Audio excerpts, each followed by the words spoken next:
Well, good evening. Welcome back. Welcome back to Virtual Pool 4 Online. We are back for some Friday night 9 ball. I don't know whether I can go all the way with this. I'm really tired. I was up at 4 o'clock this morning. 1, 2, 3, 4, 5, 6, 7, 8, 9, 10, 11, 12, 13, 14. Well, we're not going to have a full house this week by the look of it. We've got 14 in out of a possible 16, and we have got about 2 minutes left maximum for Friday night 9 ball. Race to 7 on the winner's side, race to 4 on the loser's side. And of course, it's money ball handicapping. Winner breaks. They'll lag for the break once it starts.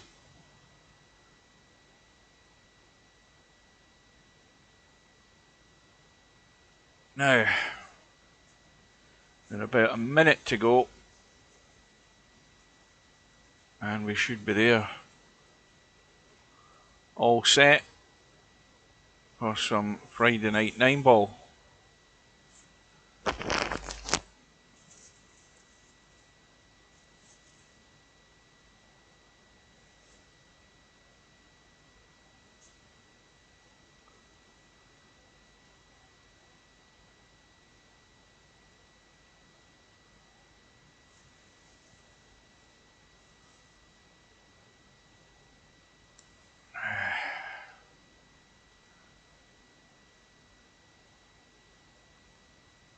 Quick refresh.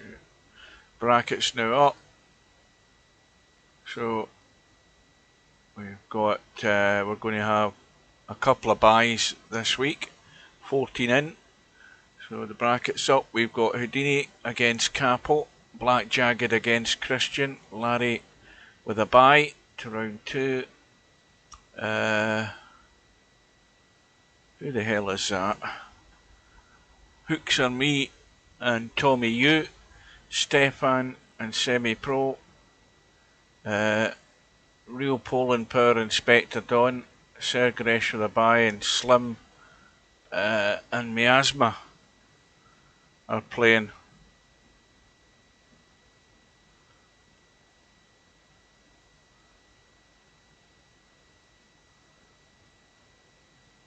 Right, so the rooms are up, and I don't see Stefan here. He's signed up for it unless he's going to turn up at the last minute. Stefan's set to play semi-pro. I don't see his name in the chat.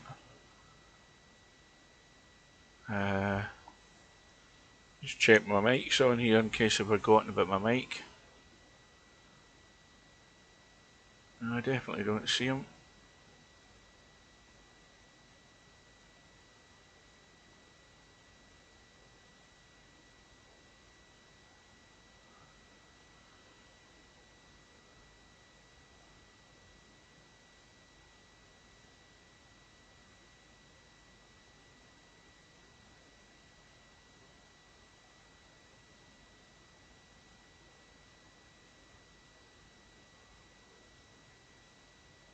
That's strange.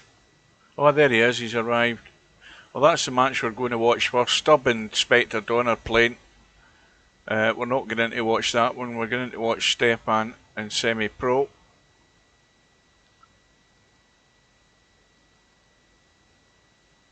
And they're lagging off for the break. And Stefan is a good enough player, but he's getting a 5 ball, which is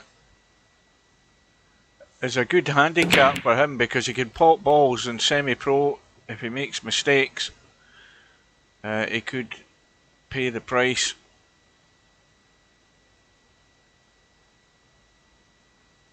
But the break is dry. Semi-pro at the table. Now, he's got a very thin cut. And can he see the 2 ball? That's the question. The answer to that is no.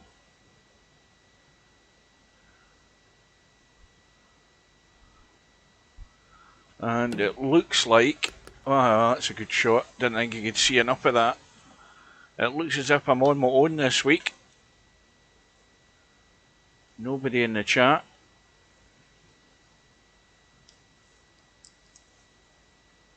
I'll have a quick drink.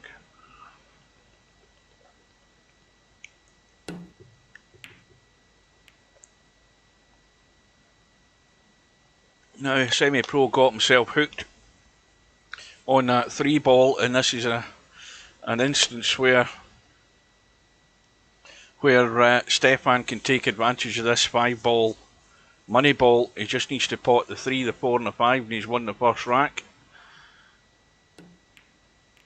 That was a really poor shot. I mean, he did everything wrong there. He didn't play that with any confidence whatsoever, and made a complete hash of that. Good evening to Miasma. Absolute shocker, that shot by Stefan. A proper choker of a shot if ever I've seen one. And what should have been a fairly straightforward first rack to win, he's gone and thrown it away. Well, at least he has done by not potting the ball in the first place and given Semi-Pro a free go to run out now to take the first rack that should never have been.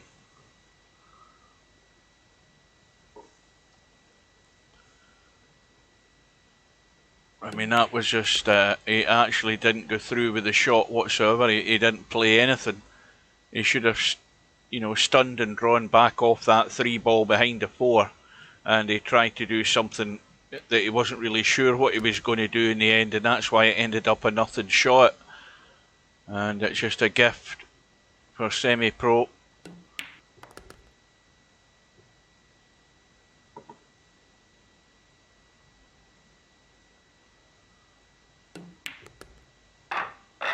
Well, you can't be doing that when you're getting a 5 ball money ball and you come to the table and you're on the 3 ball. You cannot afford to do that, I'm afraid, Stefan. Couple of balls in the break as well for Semi-Pro this time. And not only that, he's sitting nicely in the 2 and he should be out. That, oh, wrong button, hang on a minute. That 8 ball, I think, is comfortably off the rail.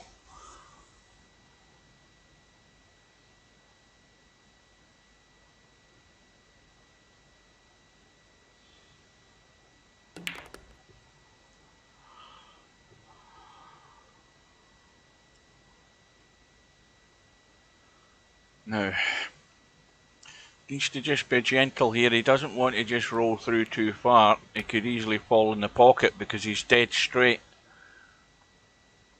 But that's fine. Now the only thing is now, is the big decision is, from this shot, what's he doing about the 7 and 9? Is he going to play that as a combo, or is he going to try and get behind it? No, he's going to try and get behind it. No, he's going to try and get on it. Well, that's absolutely, probably about as good as you could ever get there for a combo. And it's 2-0.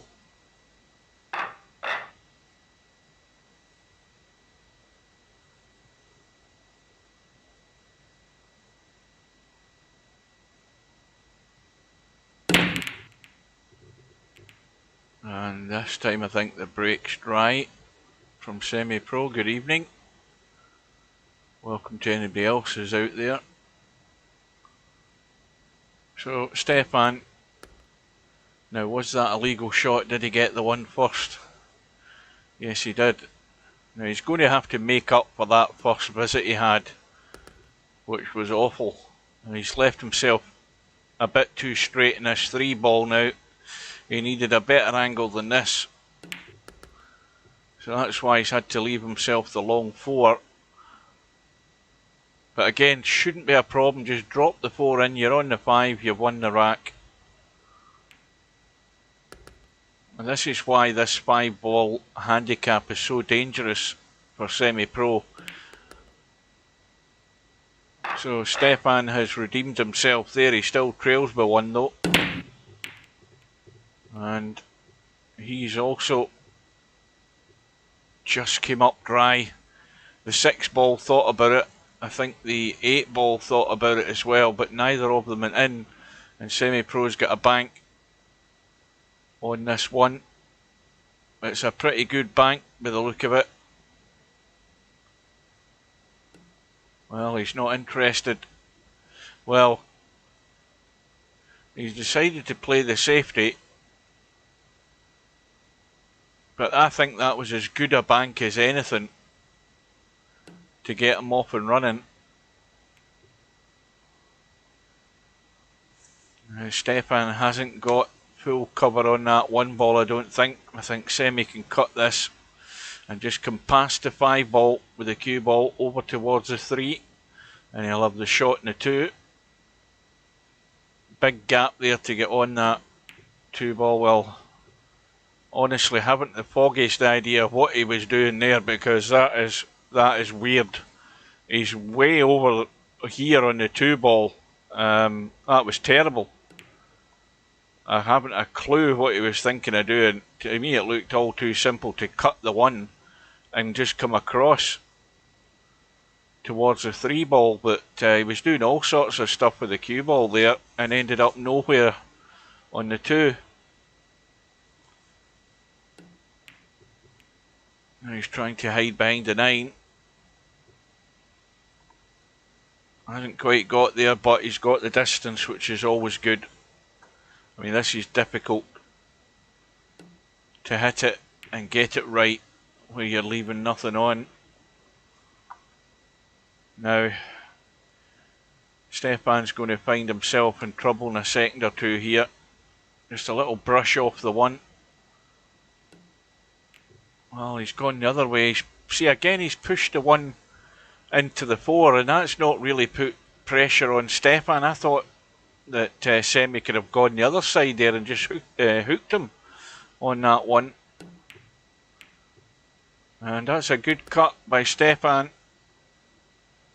The only problem there is running into the 5 has blocked its path into the middle, obviously, with that 8 ball, but the 5 does go into that corner pocket. Now, hopefully for his sake, he's had a quick look at it to make sure of that. So he has to get on the right side of this 5. Now, it will obviously go there as well, into that corner pocket. So he has to just stop this cue ball and get it as straight as he can on the 5. And that's not a good shot, because he's got too much into the cue ball there, and now he's left himself really difficult. A dangerous scratching as well. And his chance, well, I was going to say his chance may have gone, but look at where he's left the cue ball. That is a bit of luck for him there. Of course, Semi-Pro now has to not only hit the 5, but just hope he gets it safe, because it's the only ball that Stefan needs to win the rack. And it has to be said that Semi-Pro is working against the odds here, because now he's scratched off the 5, ball in hand, and all of a sudden it's 2 racks all. And that's why it's so dangerous having the 5 ball as a money ball, especially for a player like Stefan, who, okay, he did do a silly shot in the first visit he had, but he's well capable of getting to the 5 ball. Good evening to Cobra.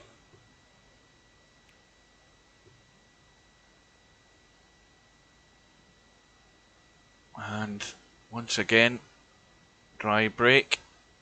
Well, I wonder whether we'll ever get to see this update that Steve was talking about in the 9 ball. A quick reminder as well to you guys out there who probably don't pay an awful lot of attention to what's happening in the pool world, but the 9 ball world championship starts in a couple of days' time, and there will be live streams of it from all over the world. So Sky will be streaming it, and no doubt I'll be able to find a good stream of it.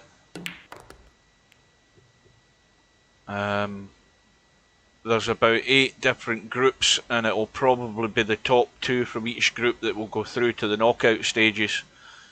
I would assume that's a sort of format, that's a usual format. There's actually been somebody live streaming all week, Shane Van Boning, in practice. There's been a live stream channel on YouTube all week where he's been where he's been just potting balls all day. I've been watching some of it.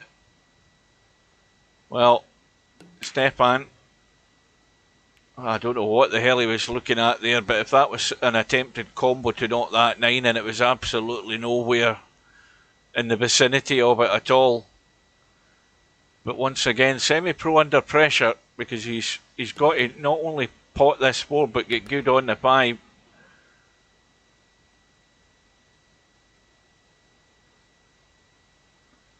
It's thin, but it should go.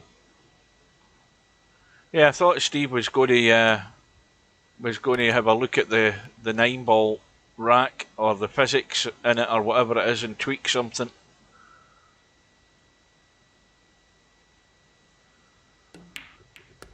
So semi-pro back into the lead.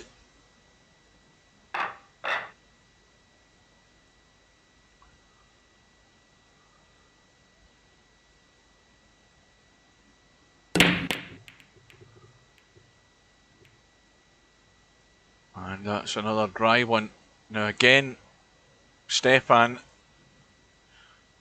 this is where you saw how he drew too far back on that, was at the 5-ball earlier on. And he's now got to get down this right side, and he just hasn't got into the cue ball. So Stefan's biggest problem is the control of the cue ball, being comfortable with shots. You can see that there. He's way short in the 2, and he definitely needs to work on the one shot that a lot of players don't work on, and that's the one I call the stun draw shot, where you can hit the ball harder and you can get the cue ball to draw back, but it's a more controlled draw, and that's what undone him earlier on in the match. And then that shot he had there, Stefan, way under hit. And the only way you get that is becoming more attuned to your mouse and getting used to the weight of shots. It's probably the biggest failing for a lot of players is getting used to that weight of shot. And the other thing about it as well is because of probably the games that Stefan plays. Stefan plays a fair bit of straight pull.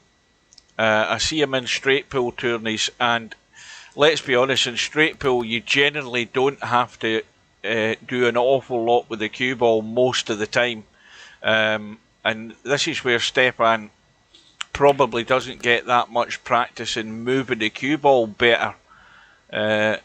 He's probably used to having balls sitting there waiting to be potted rather than having to get to a ball a lot of the time, and the less practice you get in actually getting that cue ball moving in the right direction, the less likely you are to fall back on it when you need it.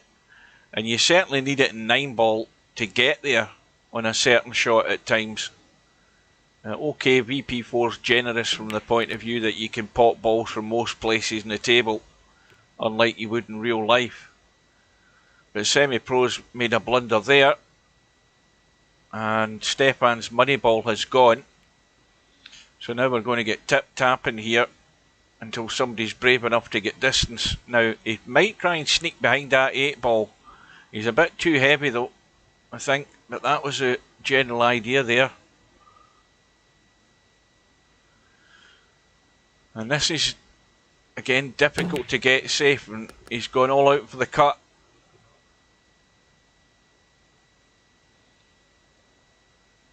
And this is the one where the 9-ball's sitting right on the head spot, and it looks so easy to get on and get good on it. And that's the right place to be. And this will open up a 2-rack gap again.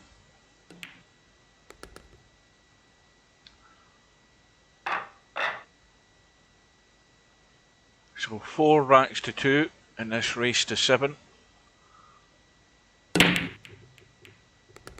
Couple of balls in the break again. 7 balls adjacent to the top corner. 3 balls over the left side, and he's on the 1, and he should be out. This rack should be over.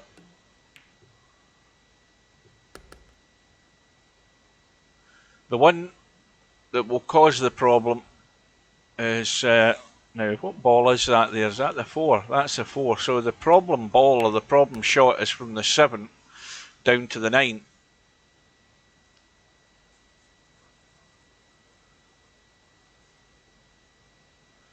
And again, if you apply the rules, the sort of bog standard rule is that you get somewhere up there or somewhere there past either middle pocket, then you'll have a good shot in the 9. What you don't want to do is get here and get here. That's the no-go region down here for this 9 ball. So this is the area that you have to get into, and these are where you want to be to play this 9. So that's the target area, left or right side, doesn't matter what side, but you don't want to go below that line there.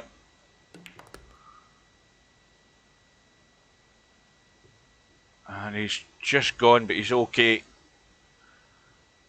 He didn't go into the death zone, as we call it. So, semi-pro has a 3 rack lead, a comfortable lead, but it can change oh so quickly with this handicap.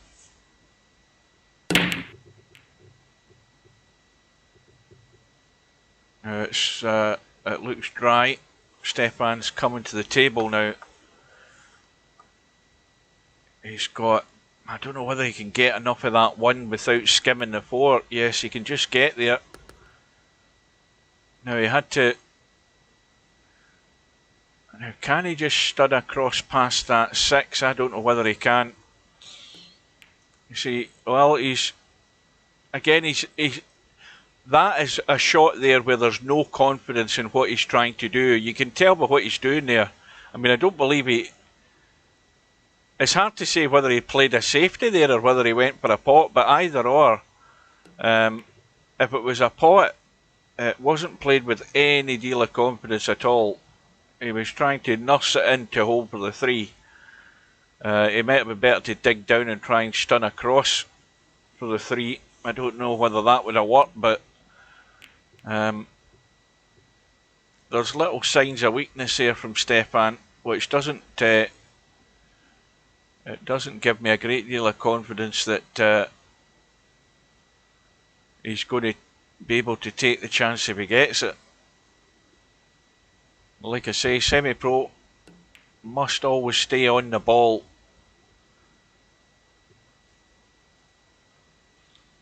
And that's a better shot. It's an easy 2 ball to hit. But again, he's not picked a line at all. That was not a difficult 2 ball to kick. That was really a big target, that 2 ball, and that again is another poor one from Stefan.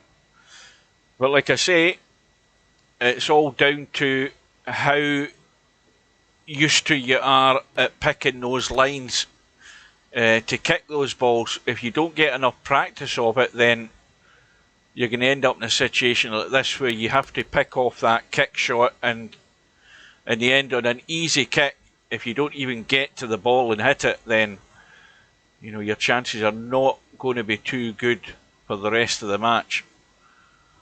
There was still no guarantee you would have got it safe, but you've got to hit it in the first place when it's as easy a kick shot as that 2 ball was there. Plenty of room the right side. Big target, the 2 ball, especially with it being slightly off the rail. And semi-pro under no pressure now.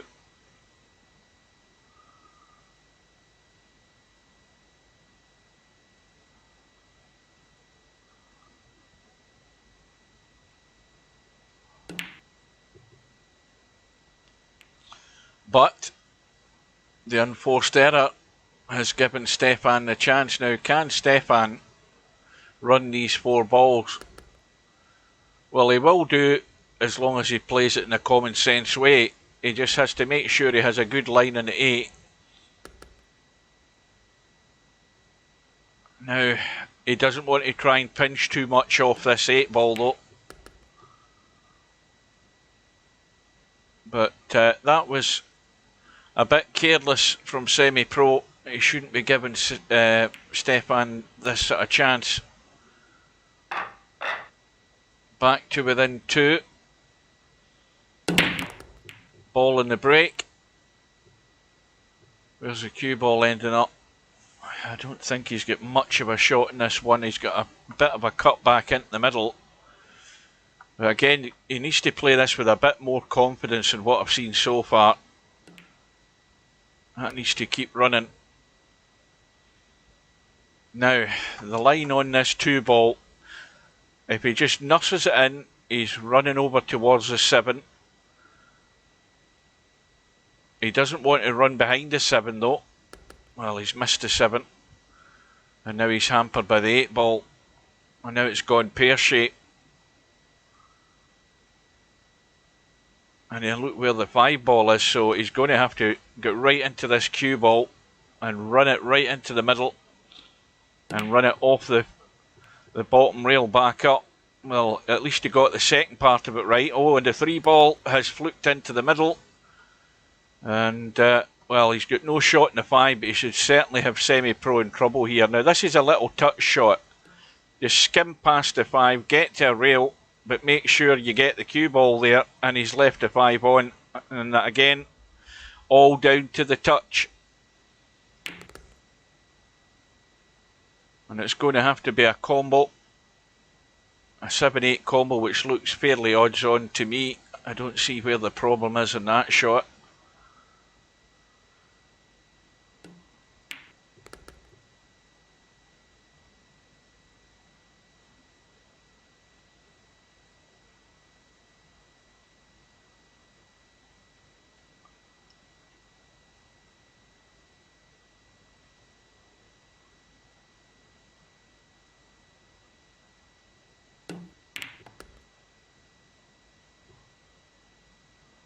Seven ball off the rail.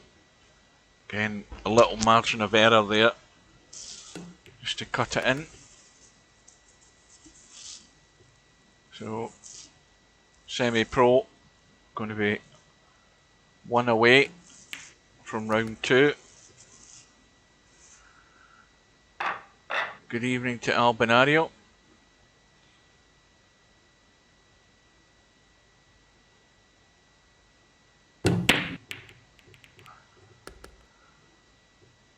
Unconventional break. It gets a ball on the break. Now, what do you do here with the cue ball? Run in behind the 5, try and come down the middle of the table, down towards the 9 and have a shot in the 2. Now he's trying to stun across. That was well played. Not easy. And if he can get good on the 3, once again, he should be home and dry. Like One Pocket Slim is, he's through to round 2. Result there against Miasma, 7 racks to 2.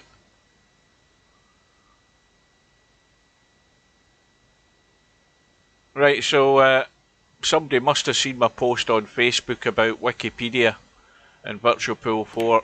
Somebody's going to have to update that and have a roll of honour on the Wikipedia page, like Virtual Pool 3.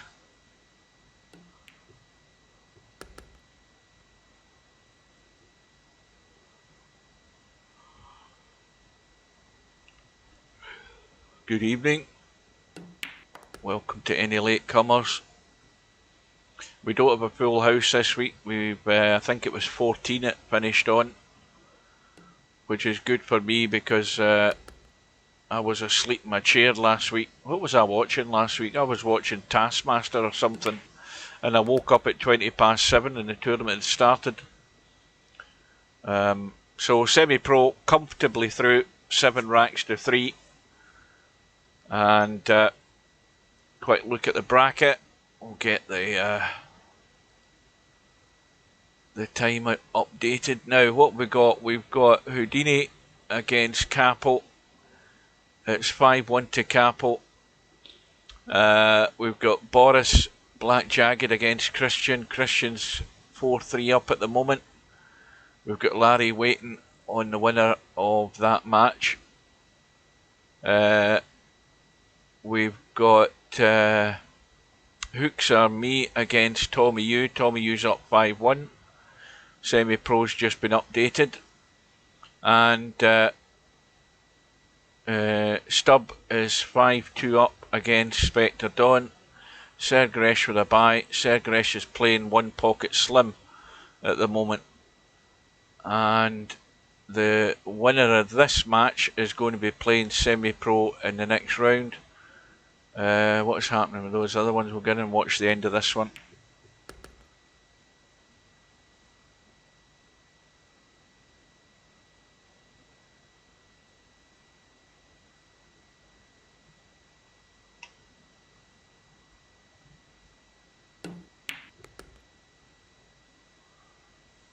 What's Spectre doing? The Spectre type. Is this? Am I getting mixed up here? Is Spectre Dawn the same as Spectre in the stream? Or am I just confused?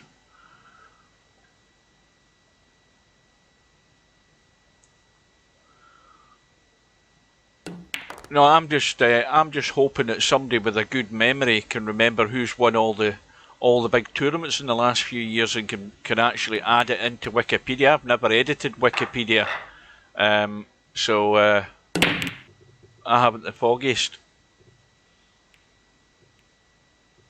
Anyway, it's 6-2 to Stubb,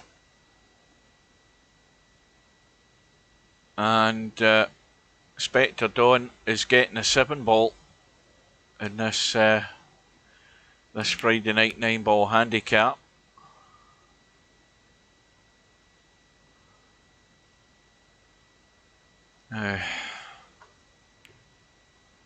Couldn't see enough of the 2 to pot it.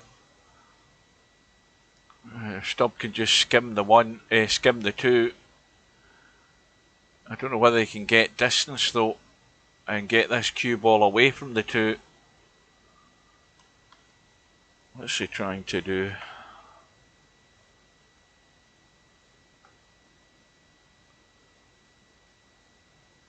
Well, he's got it away, but he's actually hit it too good, and he's left the 2 in the open.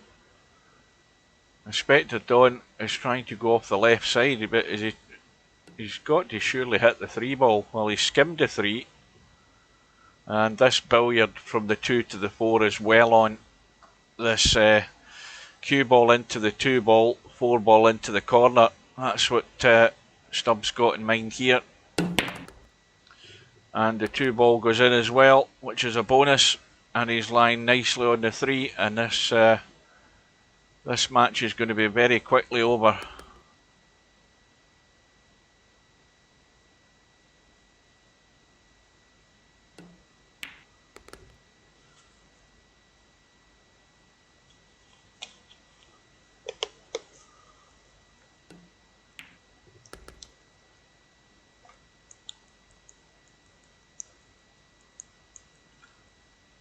Oh dear.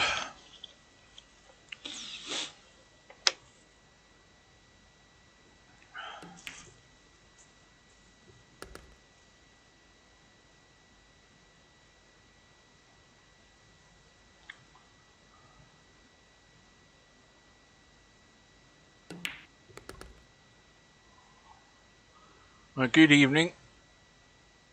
So Stubb comfortably through to round 2. Well, he wasn't banned. As far as I know, he said he was never coming back to Virtual Pool 4. Well, that lasted a while.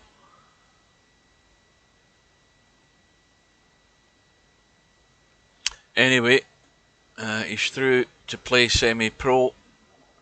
Sergeresh and Slim are underway. Slim's up 1-0 in round 2. And Semi-Pro is getting the 7 ball in the match against Stubb. Meanwhile, the other matches, we've got Tommy Yu, what's that? Is he 6-3 up against Hooks or me? Larry still waiting. And Capo and Houdini still at it. Capo 6-1 up, I think, or 6-2 or whatever. I can't read it. That text is too greyed to the background. It needs to be a different colour text for me to be able to read that comfortably. Anyway, somebody's still asleep in that room. I don't know who that is.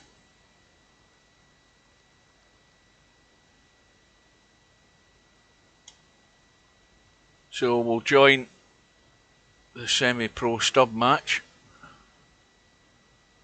Said status banned on his profile. Well, that's new to me, that one.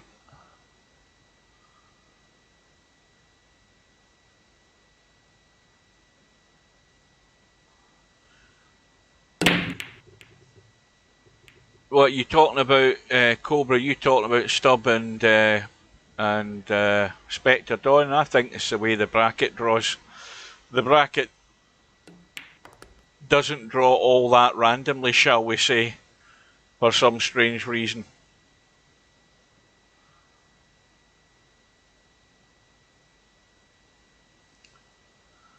They have met, and this is even with less people in it this week.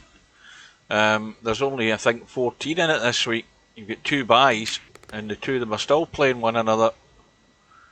So anyway, this is a round 2 match. Player 1 is Semi-Pro. He's getting a 7 ball, which, well, again, it shouldn't really matter what Semi-Pro is getting if Stubb does what's expected of him, and that's run the table if he gets a ball and a shot. He's going to have to manufacture something here, though, I think. 3 ball is tight. He's just got it, but that's what's going to happen when you have to play shots like that. He's locked himself behind the 8. And he's going to have to be a bit of a miracle worker if he's going to hit that 4 from there. I don't know whether he can... Well, he might be able to sneak a line behind that 8. He's looked at it. I'm certainly not convinced he can get anything from up the table. Yeah, I don't think the line is up the table. I think he's going to have to try and sneak behind the 8. Let's have a look. Yeah, I think he's got a good chance maybe of getting it behind the 8. I don't know whether he's comfortable that he can avoid the 8. Maybe that'd be the problem. Yeah, he was never going to get there. So the 9 ball will come up, and it's ball in hand for Semi-Pro. And he only needs to get to the 7 ball. Well, that was a bit... believe it or not, with a similar problem in VP3, even with the old tournament system that Simon, that Nugget, as he was known, that he ran, or his system, his tournament system had a similar problem. You know, you would have a lot of the same guys signing up for the Friday tournament, and they'd end up playing one another on a regular basis in that as well.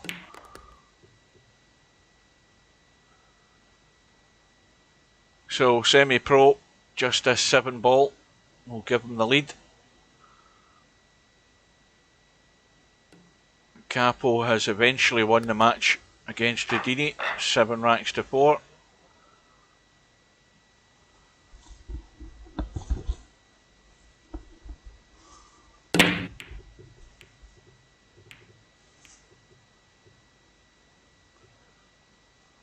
So the break is dry. He's going to have to dig into this cue ball if he's going to combo the 1 onto the 6 and keep the cue ball under control. Problem is he doesn't know where the 1's going, and he's had a proper bash at that. And he should be made to pay the price for that, because that was a pretty poor effort at running that one ball onto the 6. He didn't get anywhere near it. So semi-pro can drop the one in, kill the cue ball. Now he has to just miss that 8 ball on the top rail. I think it's the 8. No, it's not the 8 ball, it's the 4 ball on that top rail. I don't know whether he can miss it though. No, he can't.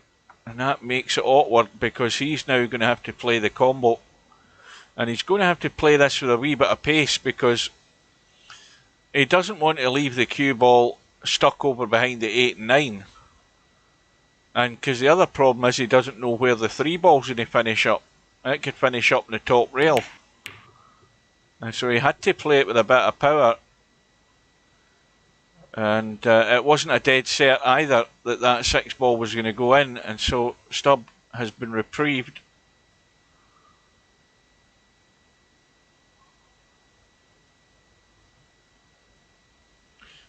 And Tommy Yu is the winner against Hooks or Me, 7 racks to 3.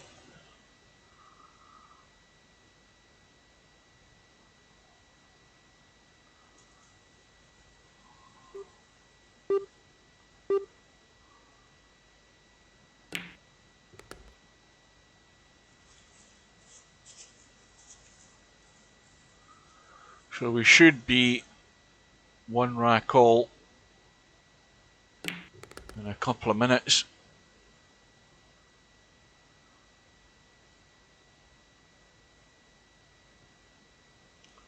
Well, he's got himself dead straight in the 5, which is a problem. So now he has to judge if he's played. Well, he can only play the draw shot, he can't do anything else. And that will do.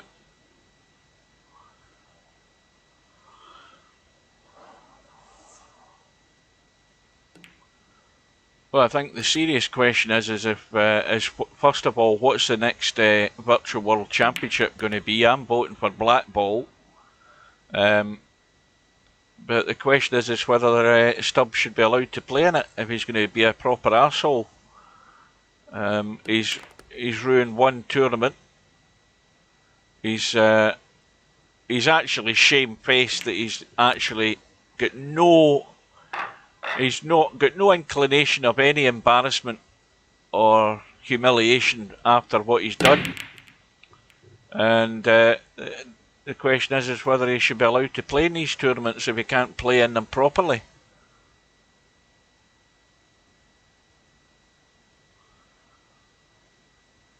That's my question. You know, I know that if I was running the show, he wouldn't be here at the moment. I can tell you that. He would not be in Virtual Pool 4.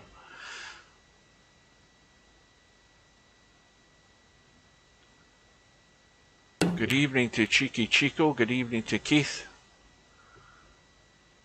10-footer.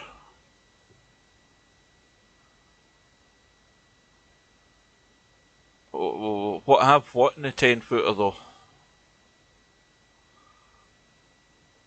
I mean, the thing is, to me, it's up to the players.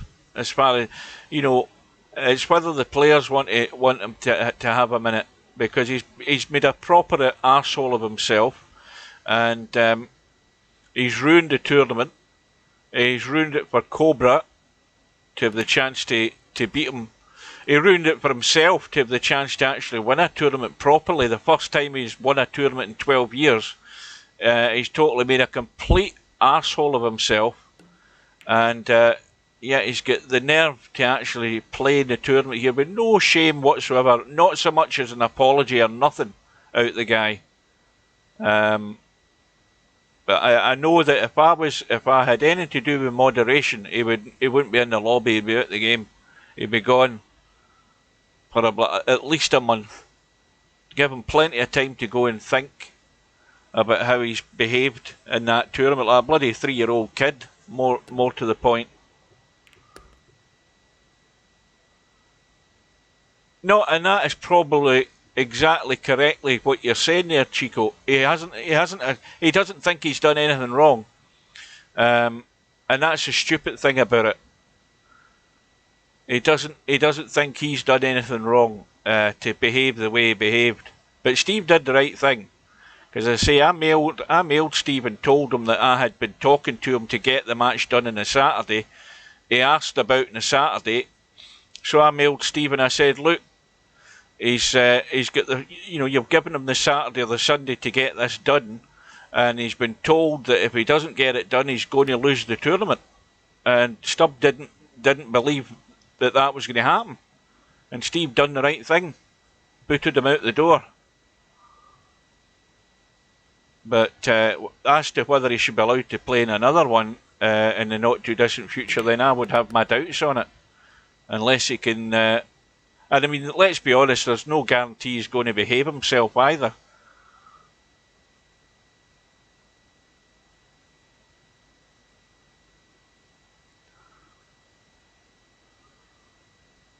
Anyway,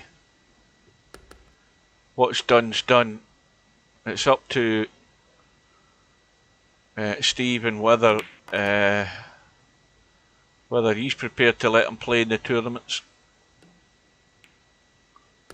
Meanwhile, back to business. Semi-pro, 2 racks to 1 up.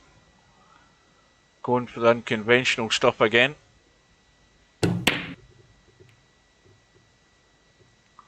Eight ball goes in. Oh, well, I thought it was going in. It did everything but drop. And the result through, Black Jagged has crawled over the line against Christian. 7 racks to 6. That's another thing I've noticed as well, by the way. This guy, Shooters Pool Pro, I've been keeping an eye on him the last couple of weeks. And I don't know whether he fancies himself as being a wee bit of a bottom feeder at the snooker, because I've been watching the last couple of weeks when I've been getting home from work. There's a race to 5 6 red snooker tournament on every day, and it's on 2 or 3 times during the day. And I've watched how it goes. Christian, with the greatest respect, is nowhere near good enough to be playing this guy in this tournament, but it seems to be that Christian likes to play in the snooker tournament, and it gets down to the last minute. It's the same every day. I've been watching it, and this guy, Shooters Pool Pro, turns up at the last second when Christian has signed up, and Shooters Pool Pro signs up, and then the next thing you know, it's 5-0 to Shooters Pool Pro in 6 red snooker. Now, I noticed the other day that Christian, I think, had signed up, but somebody else had signed up, and Shooters Pool Pro was nowhere to be seen. And then this afternoon again, in fact, the other day it was Ice Age that signed up, and then at the last minute, Shooters Pool Pro jumps in then as well, and that was like 5-0 or 5-1. And then today it was Christian again, and then at the very last second again, Shooters Pool Pro in again, and it was 5-0. So I don't know whether it's just the fact that it's just the two of them that like to play in it, or whether Shooters Pool Pro just likes the fact that he's bottom feeding off a guy who hasn't got any game to give him a game. So, oh no, it's not Yama. No, that's what the rumour was at the time when he said it, but it wasn't him. But like I say, if you're ever in the lobby in VP4, you watch how the pattern goes, and you look at the tournaments each day. That's the only tourney I think he plays in, and he always comes in at the very last second, and then he ends up humping some poor guy that hasn't got a clue what he's doing, with the greatest respect to him.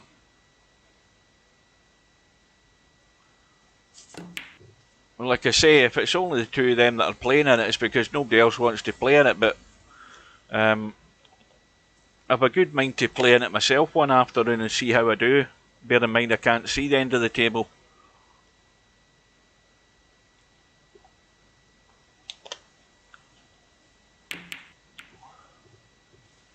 So anyway, 2 racks all.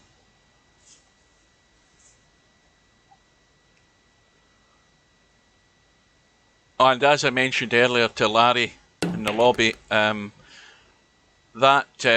Saturday night doubles 8-ball World Scotch doubles, I asked Brian, I can't remember whether it was this morning or yesterday, if we'd have a look at it and increase it to put it back to a race to 5, because basically there's usually only 2 teams in it anyway, if it does go ahead, and to put a shot clock in it, because you want to have a shot clock in 8-ball before folks start taking 20 minutes over a shot thinking about what they're doing.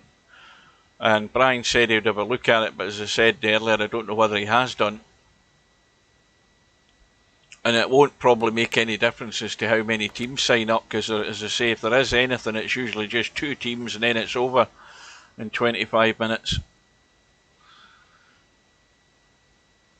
So Stubb looking to get good on this 7. Now he needs to watch he doesn't scratch in the middle pocket. I don't think he'll do that. He's going to leave himself high on this 9, but reasonably straight. Spectre Dawn on the 1 loss side has beaten Stefan 4 racks to 2, and Stubb takes the lead.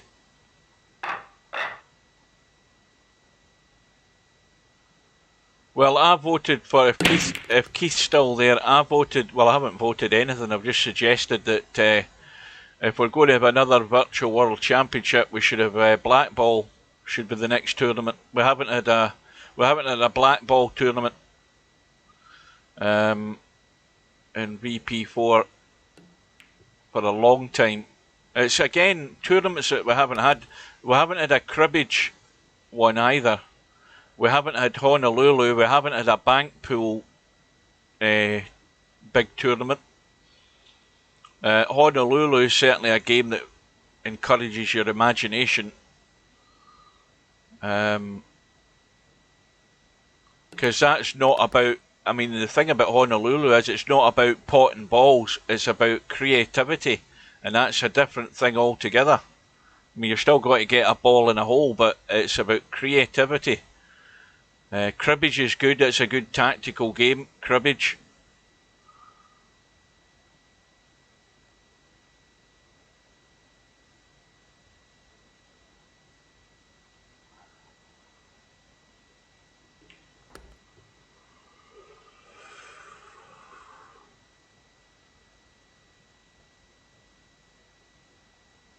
So Stubb has a 3 rack to 2 lead and is about to go 4-2 in a minute.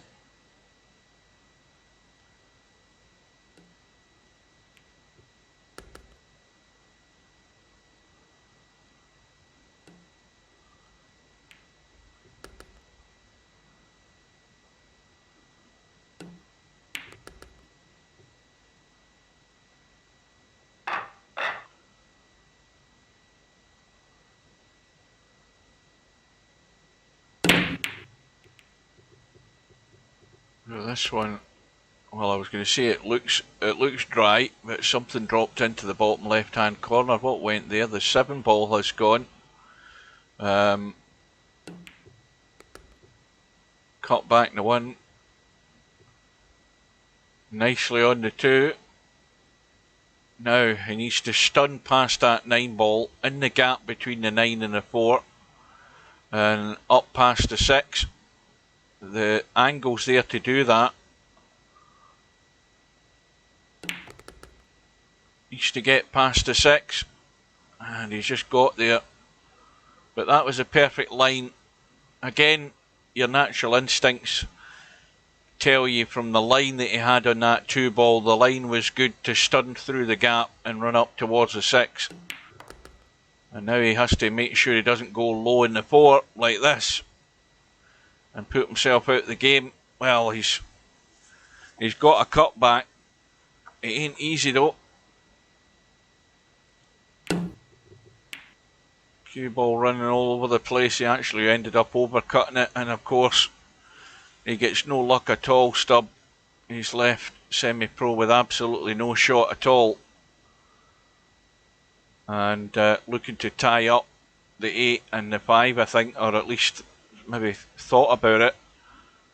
But it's a good old smack with the amp up if he's going to get up and down just to hit the 4. Get the amp on, give it a belt and a crack, and just hope you get lucky. And he's got neither. Good evening, welcome to Hairpig.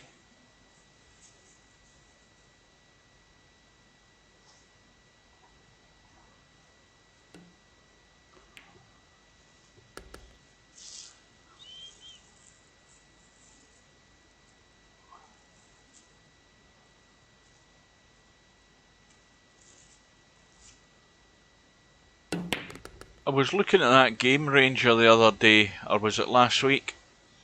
And Game Ranger still shows Virtual Pool 3 listed. That you can still play Virtual Pool 3 IP to IP. I never tried it because I don't have VP3 anymore, but Game Ranger's still there. I'm surprised that's the thing I'm surprised about, that you know, Steve still sells VP3 on the website, but it's still a thing that it's bothered me from day one as to why he never ever decided to have, you know, why sell VP3 and have LAN built in it, but not provide a lobby for people to have played in it, in a lobby, and provide tournaments for those people. It's a thing that bugged me right from the start. I asked him, I said, well, what's the point in selling VP3 on the website and not providing anywhere for people to gather and play the game, even though it's the old game? There's still plenty of people would play it.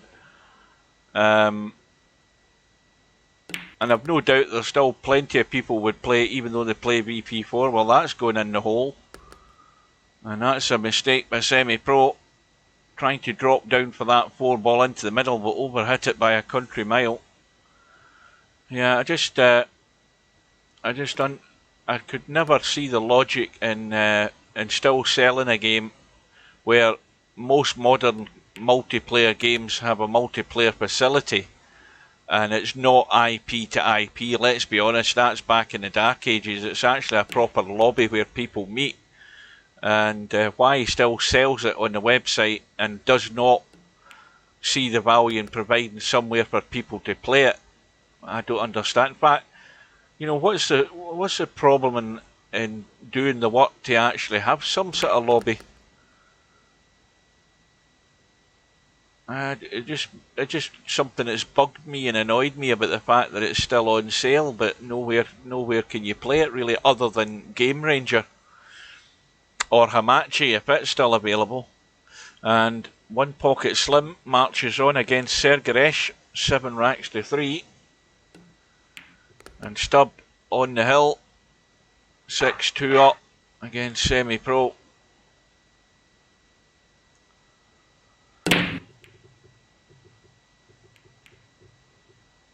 Six ball thinking about it. It hasn't gone. And Semi-Pro, from the dry break from Stubb, is going to have to try and jump over this 2 ball.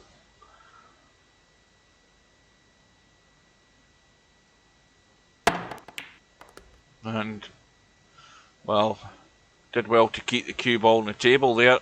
It looked as if it was going to drop in.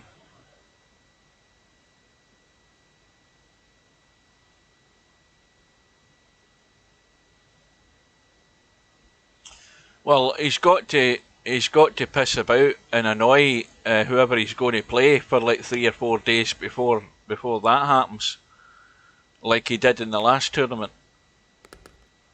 Now that's going to be in trouble for Semi-Pro, because he's keep hitting this wrong bloody button. I keep hitting this C button tonight. I don't know why.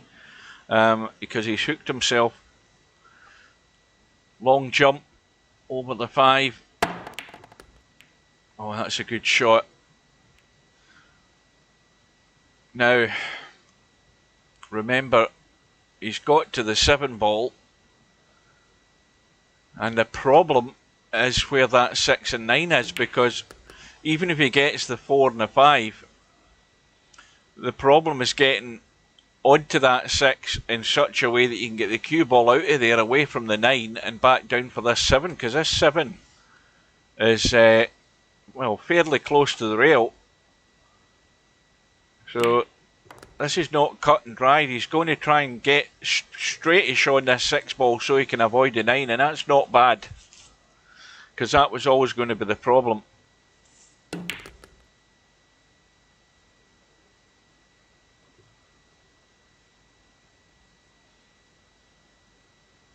I never noticed that. You're right enough. I've never noticed he just playing with the jump cue. Just noticed that just now. Anyway, he's got a long way to go. Trailing by 3 still.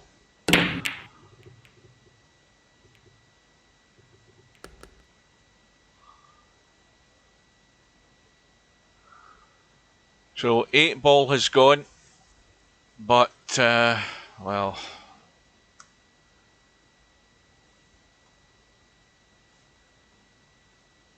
he hasn't called the push out, I don't think.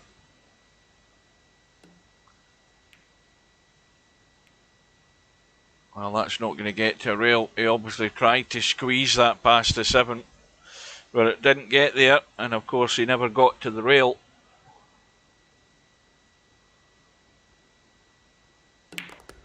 So, Stubb with ball in hand should be home and dry in this match now.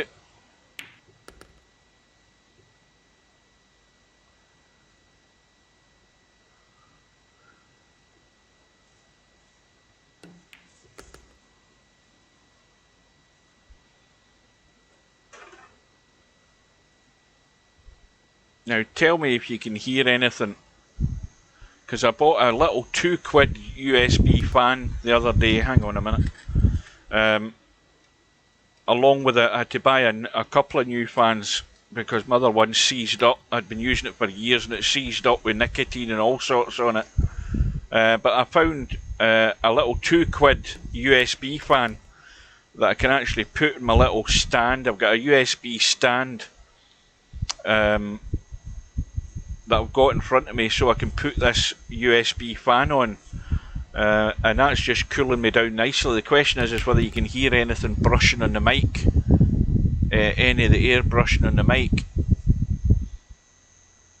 You can if I do that, right over to it, probably, but it's nice and comfortable. It's right on my face, absolutely perfect. So anyway, that mistake from semi-pros cost him big time. Stubb wins the match 7 racks to 3. Now, there's been a fair bit of activity on the bracket. Let's have a quick look. Well, you'll maybe hear it if I get nearer this thing now to see this bloody screen. Capo is playing Black Jagged. Larry, I need to get out my chair. Hang on a second. I need to get out my chair to actually read this.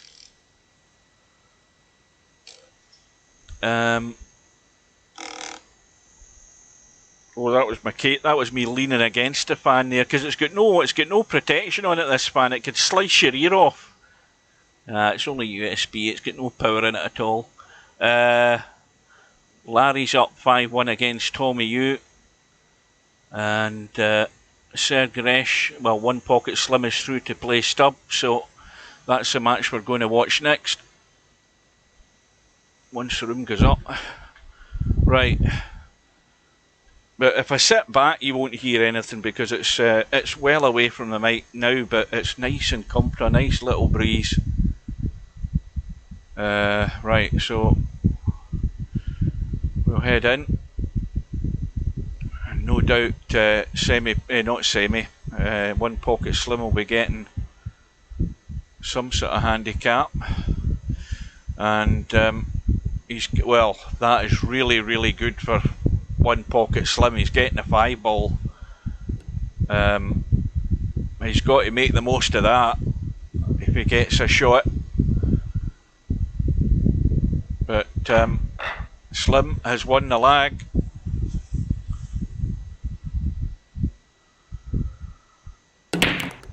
And a ball in the break, couple of balls in the break. Where's the cue ball going? And he's going to have to push out. Now, thing is, if he pushes up the table and he pushes anywhere over to the right, he's going to leave some sort of shot that could lock him up. If he goes up the table, Stubb can just push through in the 1 and lock him up behind the 9. I don't think that was the wisest of places to put the cue ball, Slim, because you're in trouble, I'm afraid.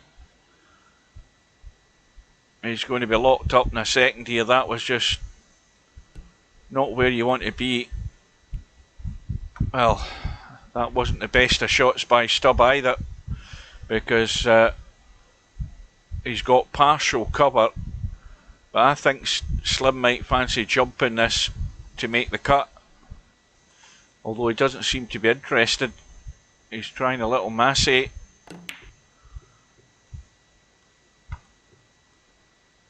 But that was asking for trouble there to play that push. But I'm surprised he didn't go for the jump. And all that's done is given Stubb a free go.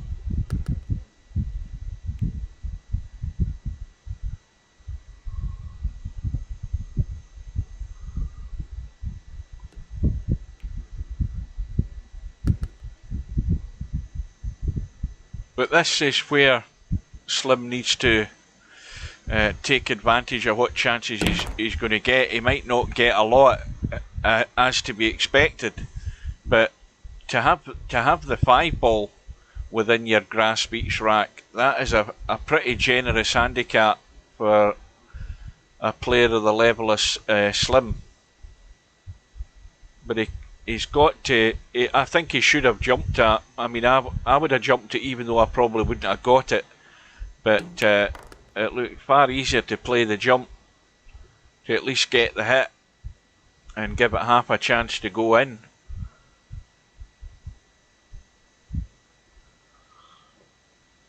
Meanwhile, Stubb again. Any players of this level, when you're over 2,200, it's expected of you to run racks. If you have an open table and you've got a shot, you have to be running the table. That's the level, that's the sort of professional standard we're talking about. So as long as that holds throughout the game, then Slim won't get to the 5 ball. That's how it is. And likewise, if Slim gets a chance, he should be getting to the 5 ball easily enough. But it's how much assistance he's going to get throughout the match. That's the question. Whether Stubb's willing to give him any, and that's all going to be coming down to dry breaks and stuff like that. Meanwhile, Stubb has got a ball in the break. 2 ball has gone. No shot in the 1.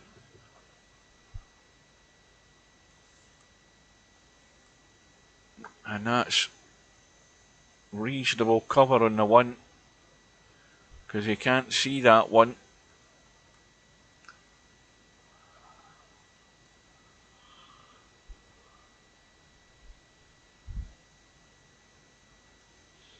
It's strange now that he's looking to jump the 6 ball to get to the 1.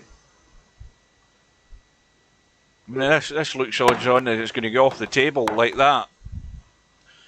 Well, especially when he didn't go for the jump earlier on. It was strange that he went for the jump there. It was always going to be so difficult to keep the ball in the table.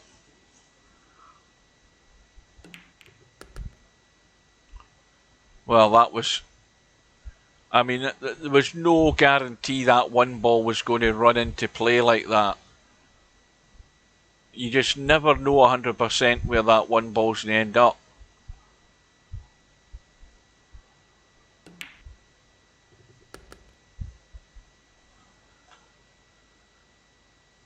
But Slim's played into Stubb's hands there.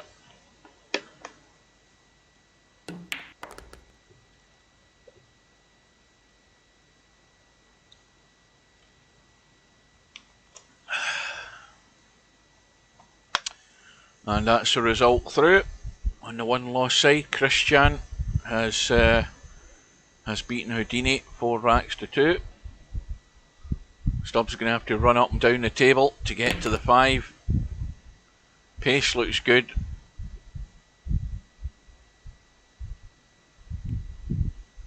Perfect.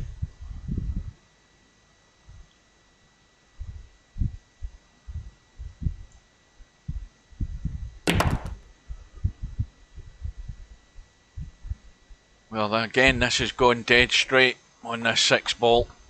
Well, no, there's a bit of an angle. It looked dead straight from the opposite end here. It's not you get behind it, you see he's got enough to work with.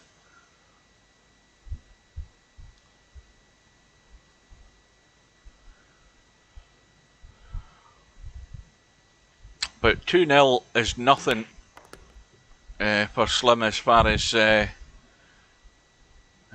match goes, because it can turn so quickly with a 5 ball. If he can get to it though, that's the big question. And Stubb again, couple of balls in the break.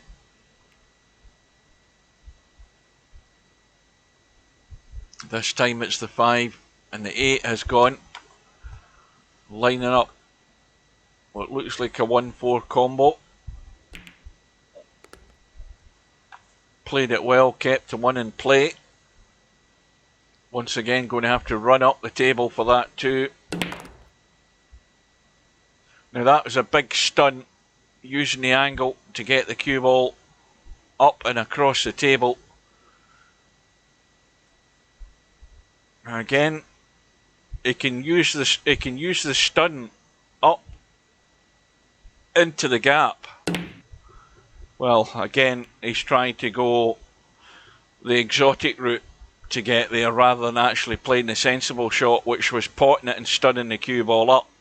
And he's gifted a chance for one pocket Slim. So he's taking a liberty there, Stubb.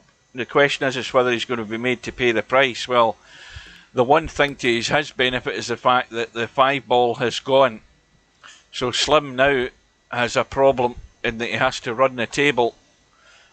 And it's not exactly perfect, but that 7 ball is tight, but it does go. So he's had a look at the 7.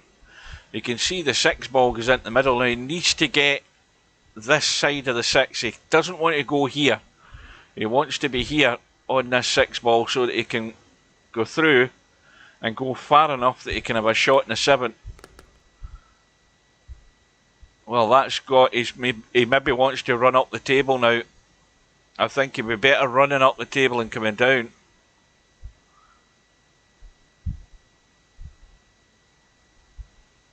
Now, again, he looks as if he's trying something crazy. That was a good shot, but he's now running into the 9 and doesn't know whether he's going to be good on it or not. The unconventional route, he could have ran down and come down this side for the 7. But it's all a question of how he runs off this 9 ball. Well, Larry's finally got a match and he's come through against Tommy Yu, 7 racks to 3. Slim going long with the 7, and he's played it well to stay good on the 9, avoiding running into the 9. And he took the braver shot, the tougher shot, to make sure that he wasn't running into the 9. And he gets his reward, and he's on the board. 2 ball goes in, and he's got a shot in the 1.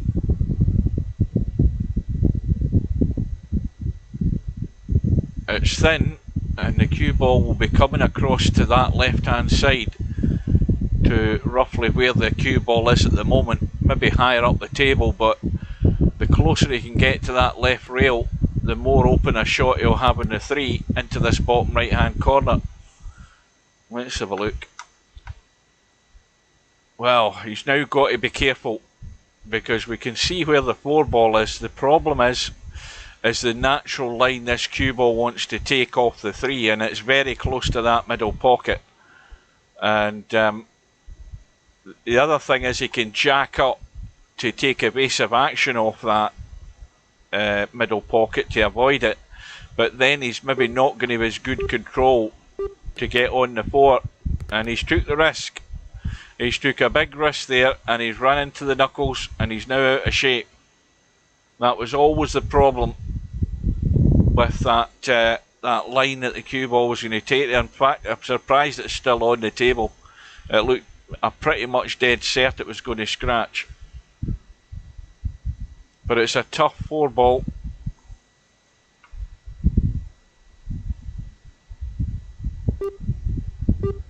Now, what's he lining up here at? He's got to dig into this to get the cue ball out, to stun it off the rail and get out. And that's another cracking shot. That is a great shot to get that cue ball out onto the 5. And not easy from distance, but this to square the match.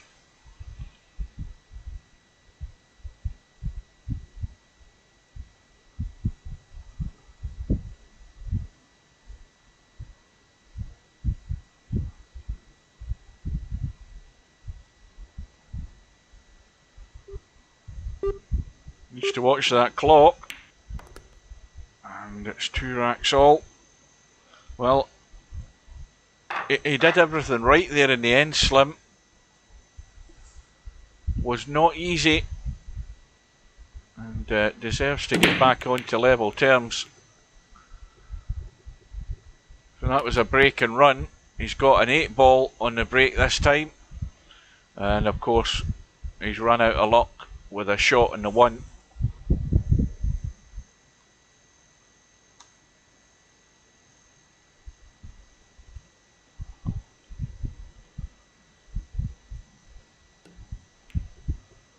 Trying to check the cue ball to try and hold it behind the 4. Actually just played it with a bit too much pace, and he's left Stubb again with a starter. You don't want to be giving Stubb easy starters.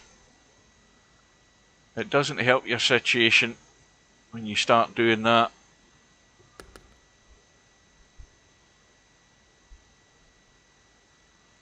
Now this 5 ball's not easy to get onto.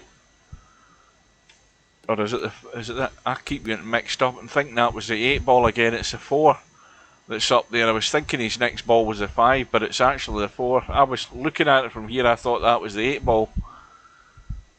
So now it looks fairly simple to me. Just pinch a bit of an angle and stun up the table for the 5. Where's the problem? Well, he's taking the easy way out to make sure he at least can see the 5. But he could have actually just stunned up the table to get onto that 5.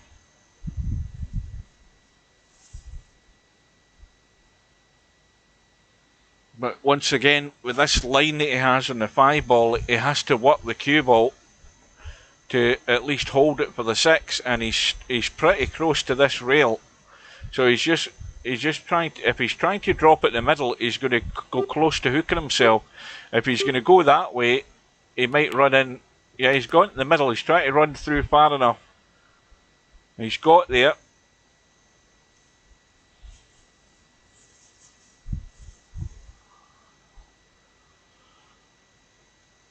And this has all come from a poor safety by Slim, remember. So effectively an unforced error by Slim, and Stubb has made the mistake though. He's underhit that. He hasn't got anywhere near good on the 7 ball, and of course to top it all off he's missed the 6. So he's gifted Slim the chance to run these 3 balls to take the lead.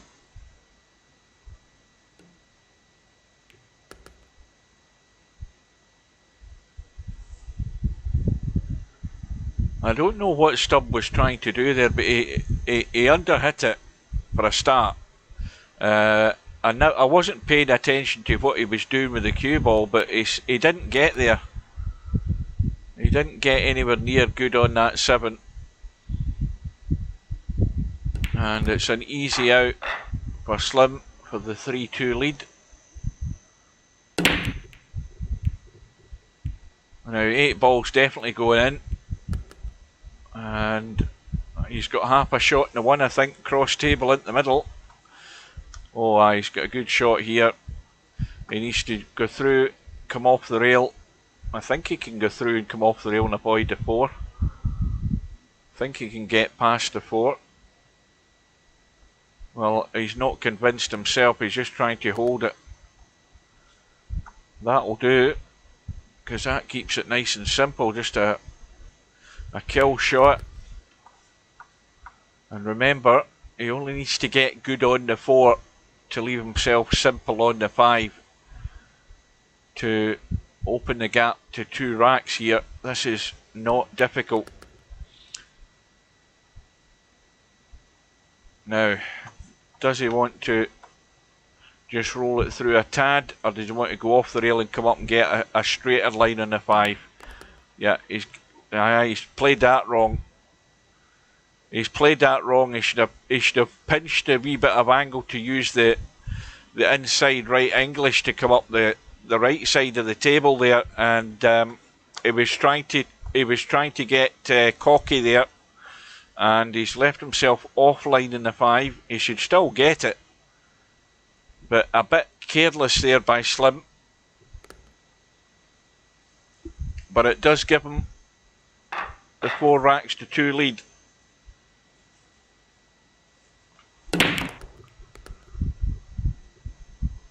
And again, a ball in the break. What went this time? The 7 is gone, and he's no shot in the 1. But he can certainly put Stubb in trouble here.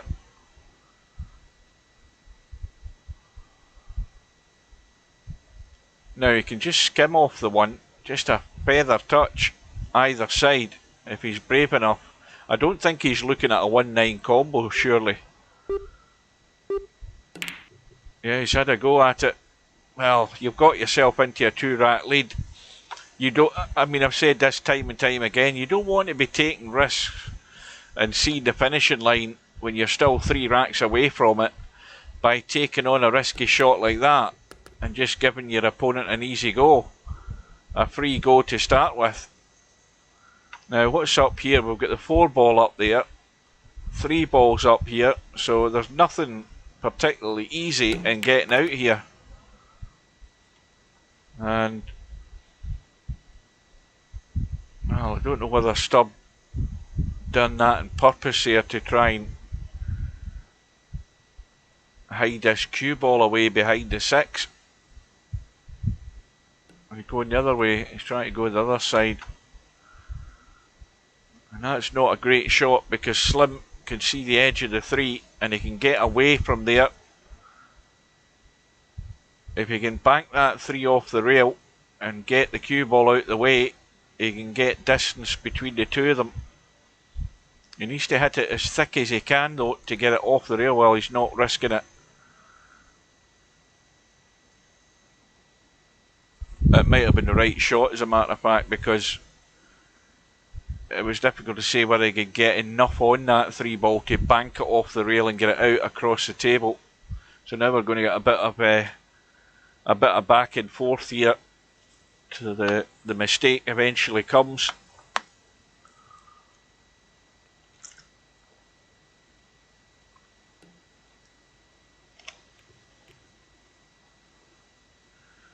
Well, this time Slim can skim the 3 and get away from it.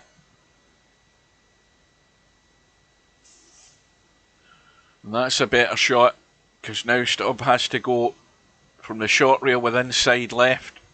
And it's the old hit and hope. And again, he's got away with it. Now once again, Slim has got an easy shot to lock Stubb up on that 5. That's a better shot.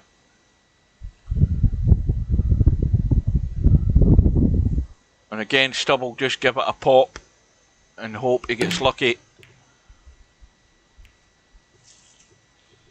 And this time, he hasn't got so lucky. So once again, Slim with a 4-2 lead. He's the wrong side of this 3 though. He's going to have to work the cue ball to get good on this 4 so that he can get back for the 5. Result through there, Sergeresh 4-2 winner on the 1-loss side against Christian. And he's played that well. Now, he's got a nice enough angle. Does he want to try and pinch any of this by stunning this in firm to get across and leave a high cut in the 5? Yeah, he's took the risk. Big stun, but it's a big bedhead cut he needs here on this 5 ball. This is nowhere near easy, this shot. But I'll tell you something, if he plays this though, to get back up as if he was playing for the 6 ball, he'll at least have distance between the 2, but he's got it anyway. And that's actually not a bad outcome. Look at where the cue ball's finished. It's as if he was playing to get on the 6, and if he had missed it, he would have still left distance probably between the 2, but it doesn't matter. He got the 5, it was not an easy shot, and he's now got the 3-rack lead.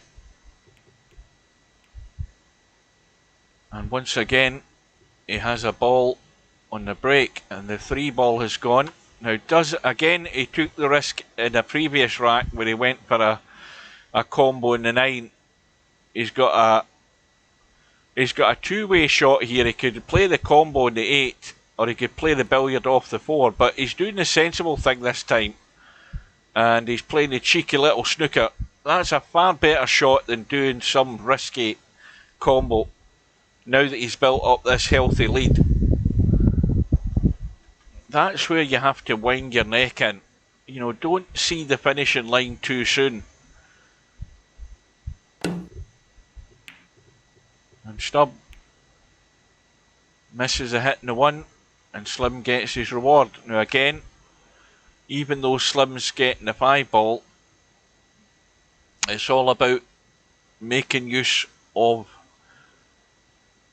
the reward that you've given yourself. You've got yourself what you tried to get there, and that is get cue ball in hand. And now it's a run through cross table for the 2, and the 4 ball in the open, and the tricky bit is getting from the 4 onto the 5. Now once again, unless he can somehow finish over this side, it's more than likely he's going to end up either bottom side of the 5. So it's all about the line that he has off. He doesn't want to be playing this 4 where he's running into the 6. And that is not bad, because he can still come up the table, and he needs to go far enough up here to have this shot in the 5 into that corner. It will go. And he has to just make sure he goes comfortably far enough up the table. That will do. So this for 6-2. I'm pretty certain he can get there.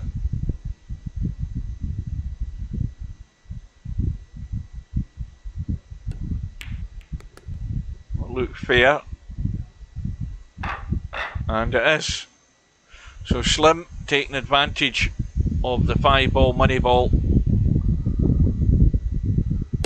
And he's 6-2 up, and again, couple of balls in the break. The 2 balls gone, the 8 balls gone. This time though, no shot in the 1.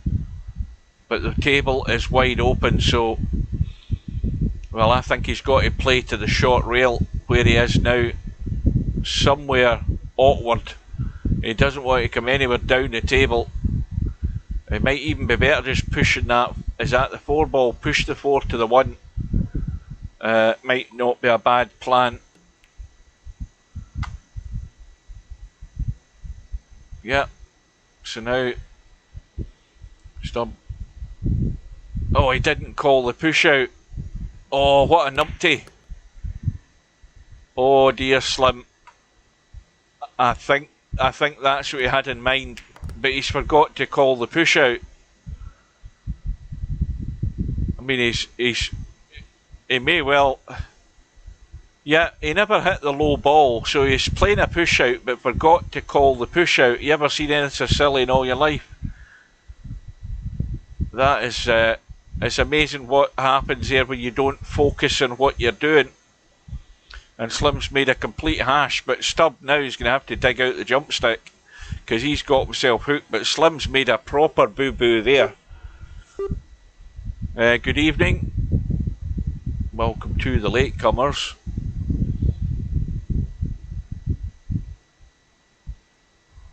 But that is a proper noob error there by Slim. Not making the call on the push out. And Stubb, meanwhile, has escaped, and again, he's got away with it. Now, is Slim going to be made to pay for that mistake? Well, he hasn't so far because Stubb has failed to run out. And this time, he's made a better job of the safety.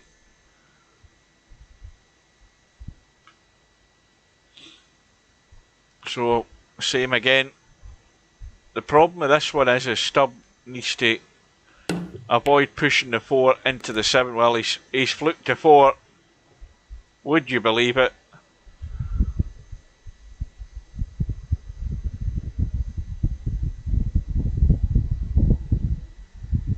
No, he said he was never coming back.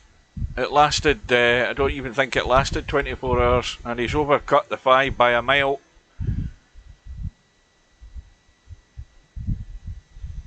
And Slim, with the thin cut, the bedhead cut again for the match.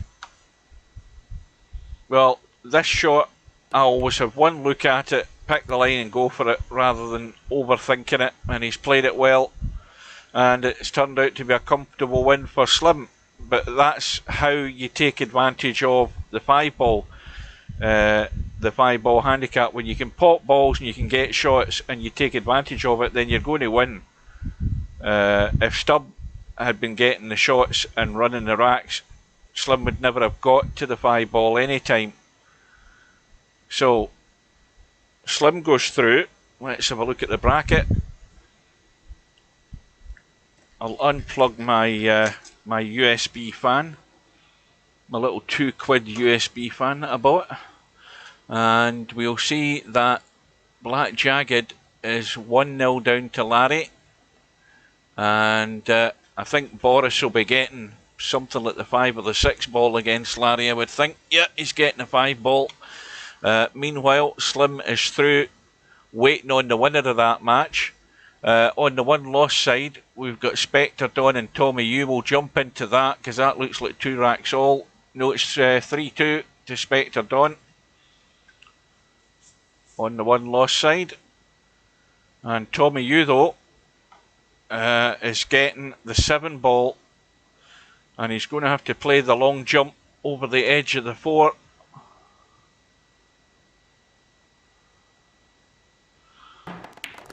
Now, that's ended up perfect, absolutely perfect on the 2 ball, just a roll through.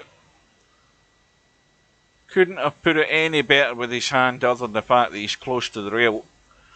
But don't leave yourself dead straight on the 3, might be the order of the day. And he would have liked to have a better angle on this. He just needs to run through far enough. He needs to go a wee bit more though. Now there's a problem, and the problem is, does he run to the rail or does he come up the table and leave the high cut in the 5? In fact, more to the point, can he avoid hitting the 9 ball, or can he run into the edge of the 9 ball and just hold for the 5? So this can go pear-shaped very quickly here, and he's gone for the gap and he's played it well, dead weight. Now, maybe wants to just put a wee bit of spin on it, not too much spin. And perfect to take this match into a final rack decider.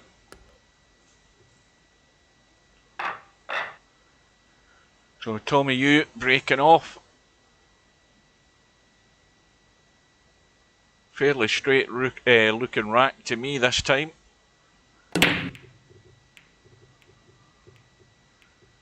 And the cue ball tracking to that middle pocket. It's dry, but the 1 ball is locked up behind the 7, so no shot for Spectre Dawn. Now, how about that 1 and 7? No, they're not set anywhere.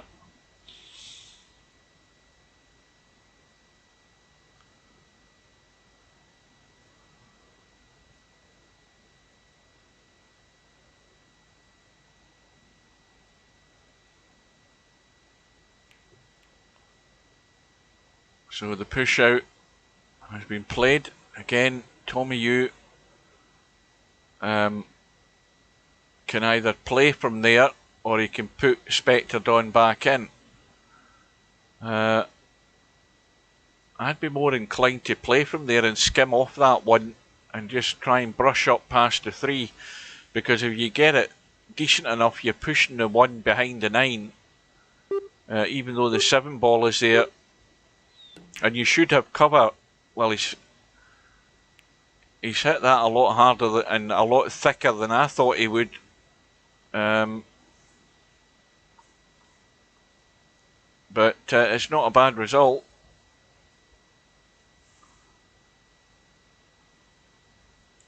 Oh dear, the yawning started. It's that time of night again, folks.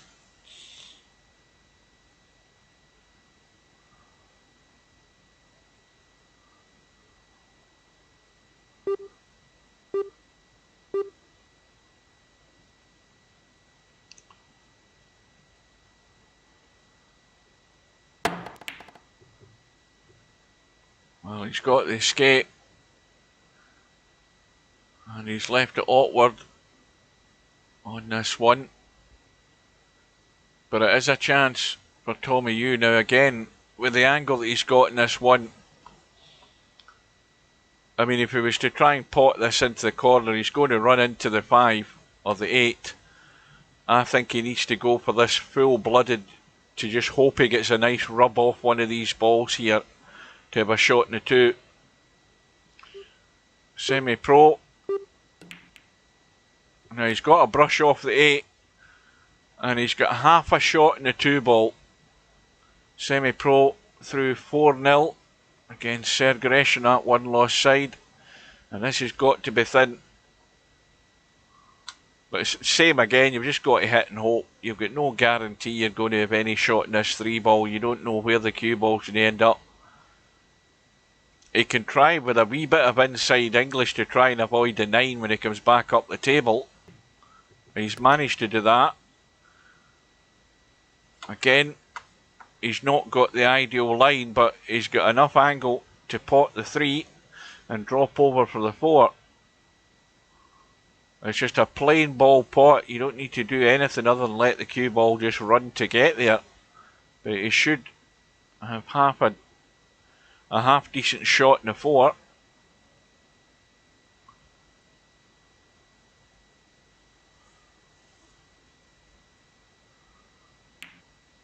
Oh, he's overcut it. Has he got away with it? No, he hasn't. The problem now, though, is Spectre Dawn has to use the spin and the angle to bring the cue ball down. Does he think he can cut it into the middle? Well, he must be happy with it. Or he's going down the rail. Comfortably into the middle, no problem.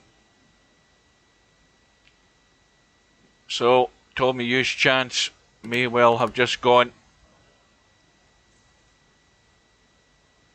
Spectre Dawn with a wide open table.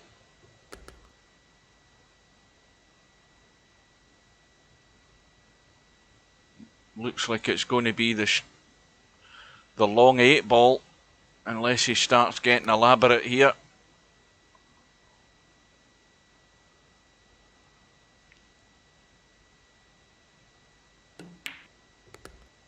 So Tommy Yu had a chance, but the chance is gone, and Spectre Dawn marches on into the next round by 4 racks to 3. So the results are all rattling through. We've got Stubb. Well, he's going to have a while to wait to have a match because Capo's still to play the winner of the, well, that match that's just gone just now. There's Capo's going to play Spectre Dawn. Capo's going to be getting 5 and out. So anything can happen in that match between them two. Meanwhile, back at the winner's side, we've got Larry. It looks as if it's all square. Let's jump into that. No, it's not. I can't read. Larry's 4-1 down against Black Jagged. And Boris is getting a 5-ball. So quite clearly,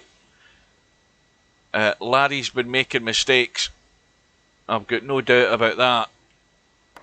And he's been making mistakes at the wrong time. For Boris to have a 4-1 lead.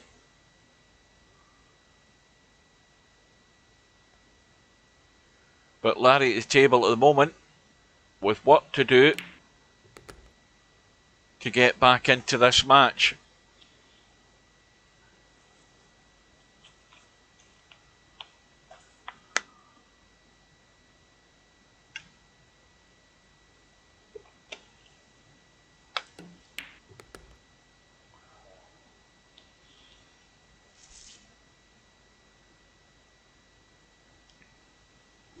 Just a straight roll in. No fancy stuff. Oh, well, goodness me. Well, I've jinxed Larry stone dead there. I've jinxed him stone dead. He's missed a fairly straight in 9-ball. And, well, if he's been doing that all night, that's why he's ended up 5-1 down. He's going to have to shake himself down fairly quickly here.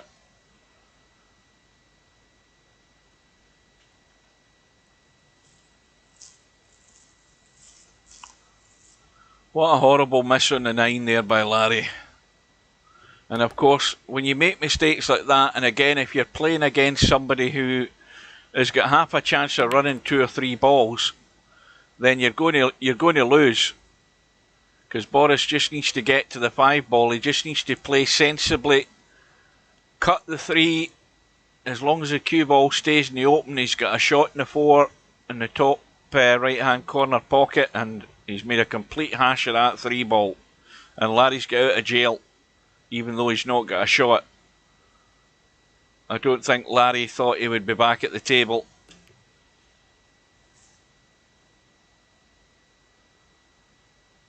And, well, like I say, when you get your chances, Boris, you have to be taking them. And that's a big miss in the 3-ball he's had there. And I think Larry will take the bait this time. It's not an easy 3-ball at distance and at this angle, but he'll be having a go at it and a dig at it to get that cue ball under control, to get the shot in the 4. And he hasn't got into it enough. He needed to hit it harder and firmer to hold that cue ball, and he didn't hold it. So Larry's clearly struggling. And again, he's going all out for the cut down the rail. And a big pressure shot that, because if he'd missed the 4, he surely was giving away another rack.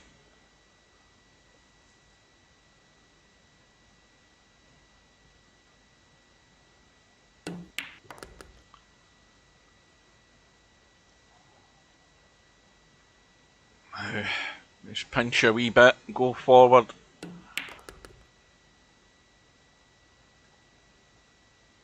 And again, if you do anything with this shot, you overhit it so that you get right up the table here onto this 9-ball.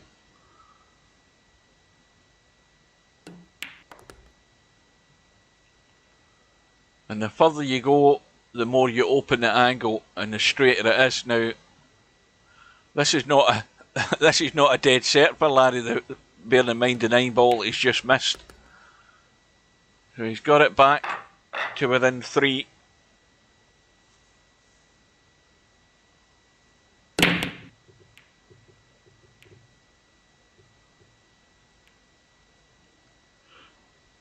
But no joy.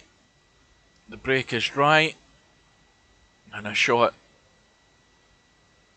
for Black Jagged to start off with, although getting anywhere good in the two.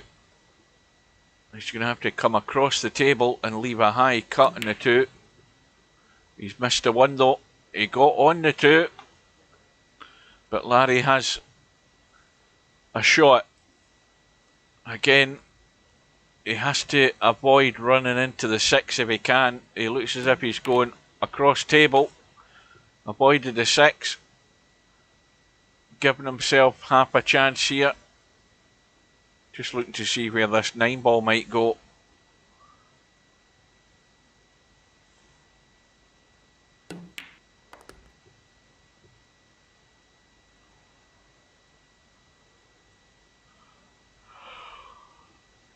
Well, there's trouble ahead here for Larry because he's potting the 3. He's running down for the... Is that the 4? No, that's the 8 this time. I'm getting mixed up. 4 balls down table. Well, it's not. It's still difficult. He's got to be careful here.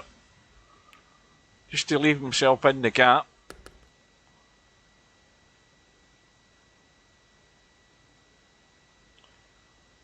And now, well past the middle pocket he needs to be.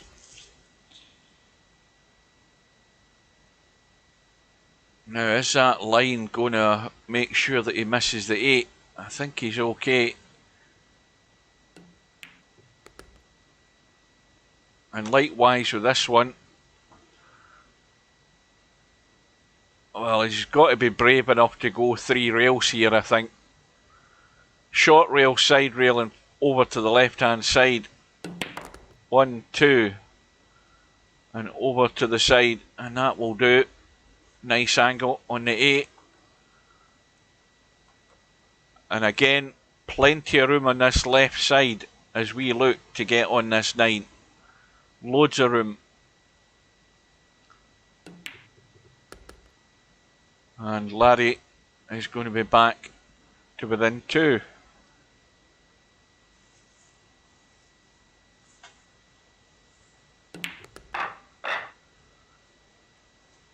Now that looks as if it's just going a tiny fraction to the left, that 1 and 3 ball. Oh, the cue ball looked as if it was going to scratch here, but got nudged out the way. 6 ball has gone. No shot in the 1, although he can lock this cue ball up and put Black Jagged in trouble. Oh, he doesn't want to bank the 1 though.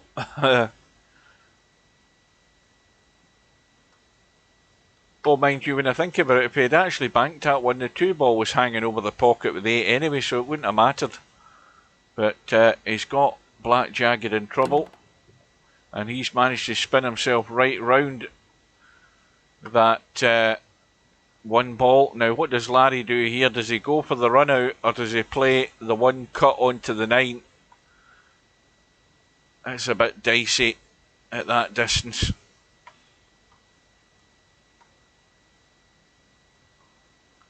Yeah, I think he'd be better, far better going off for the run out here, because that is not a gimme, trying to make that combo at that distance on the 9.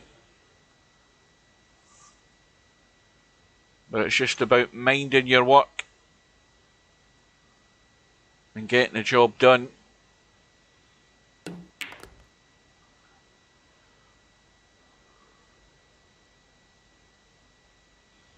Now again, with this shot, he can go forward or he can check back off the short rail over to the left hand side for this 3 ball into the right middle as we look. He's taking the gap running down the right side. Now the problem with that is that he's the wrong side of the 3. So now he has to make his mind up what he's doing here and just going round the corner and leave himself short on the 4 to go long. But he has to have a good line that he can get good in the 5. So this could go wrong here. Well, he's made a complete hash of that, because that is nowhere near where he wanted to be for this 4 ball. I can assure you. Absolutely nowhere on this 4.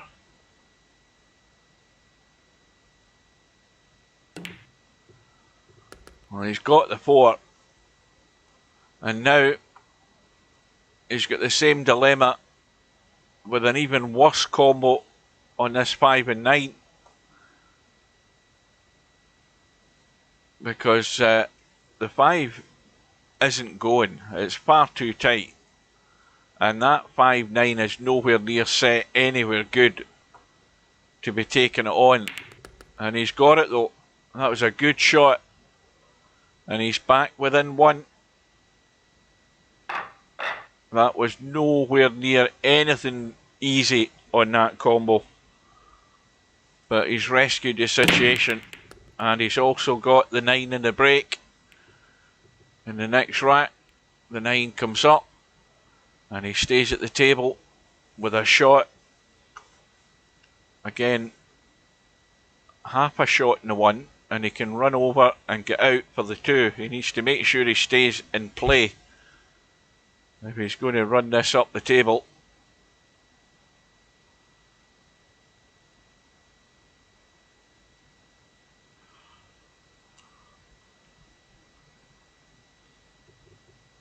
He's hung the 1, got the cue ball into play onto the 2, but it's a chance for Black Jagged. Now, with this 1 ball, he can check it, but if he puts too much on it, he's going to come inside the 2. This can go wrong very quickly. He's actually just holding it to play it down the gap. And that's not bad. Plenty of room to get past the 5. But again, not very well played, I'm afraid. Not a good shot. But he's got away with it. Well, Larry's looking at the edge of the 2. Trying a little billiard maybe onto the 3 there. Now does Black Jagged try a combo? Or does he go for the bank? The bank looks good to me on the 2 ball. Into the top right hand corner. Well, he's gone for the combo, he's got it. Where's the cue ball going? Well, that's unlucky. Brushes off the 8, scratches in the middle. And Larry's got his unexpected reward of ball in hand. And he's just looking around, doing the right thing. And this is what players don't do as well. Once you get ball in hand and you come to the table, whether it be real life or in Virtual Pool 4, you get your bearings. You look at the lay of the table and you get that picture in your mind of where you're going to be with the cue ball to get on the next ball and get the job done. So with this shot here, Larry's looking to drop in behind the 5, unless he wants to run up the table, but it looks as if he's just going to drop across. Let's have a look and see what he's doing. I mean, he could be running around and trying to come out behind. Yeah, that's a good shot. Where's the cue ball ending up? He's fine.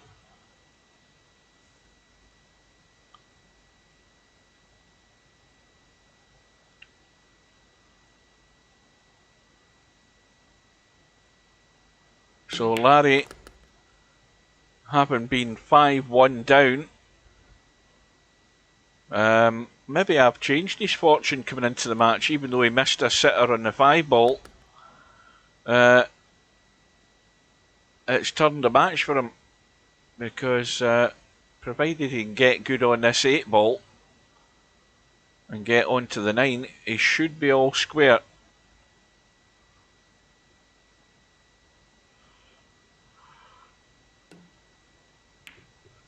Oh dear. Well, again, Larry's been tentative on a couple of these shots, and he's trying to be too cute there to get nicely on that 8 ball, and he's forgotten about the 7. And it needs to be punished though. You know, Boris has had a couple of chances,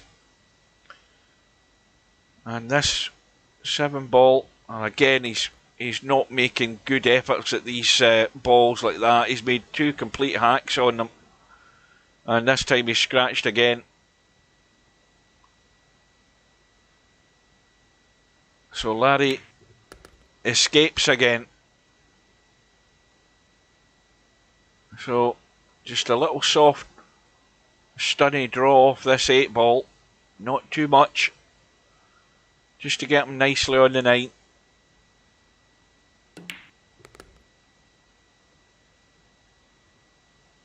And this will square the match. So he's escaped there. Boris has had there's 2 racks that Boris could have had there, and he's blown both of them by not making very good attempts at the shots he had, which they weren't impossible. It was just about picking the line in the potting angle, that's all it was. And he's missed both of them, and it's cost him big time, because it's let Larry get right back into the match now.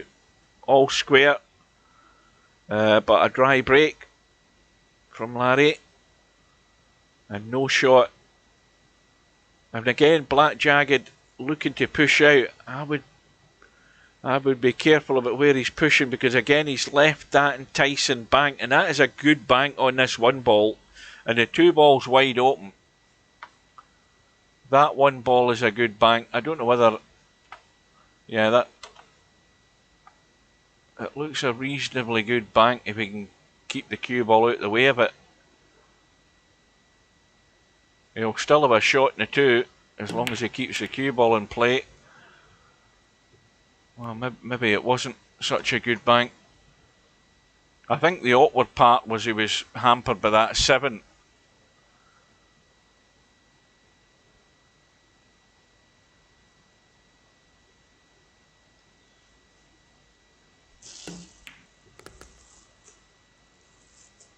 Oh, wide open now. Absolutely wide open.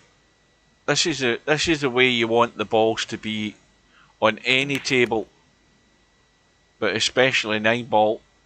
They're all well spaced apart. They've all got a pocket, and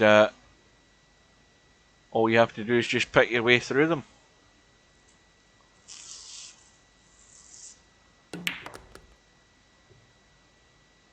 Good evening to Semi-Pro.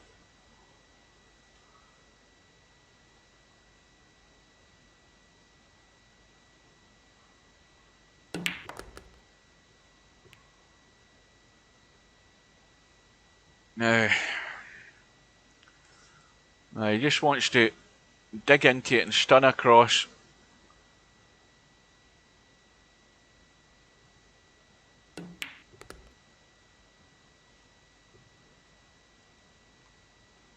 Again, it's about just stunning down to the middle of the table. That's where you want to be. The angle's good, so it's about controlling it down this right side to get anywhere here on this 7.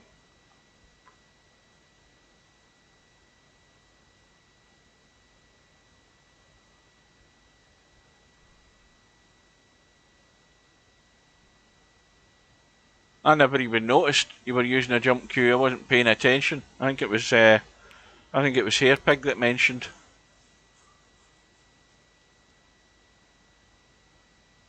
So Larry from 5-1 down,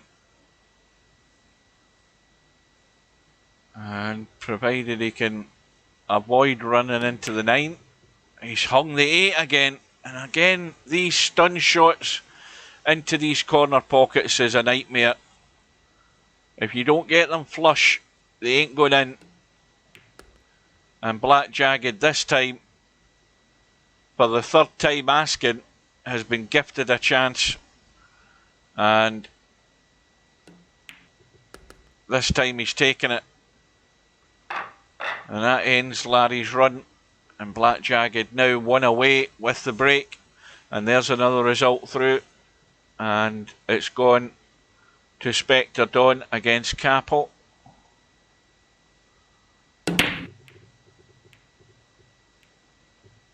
I'll rename me Carlton. I don't know what he's talking about there. That's went over my head, that one. Yeah, Spectre Dawn's beaten Capel 4 racks to 1 on the 1 loss side.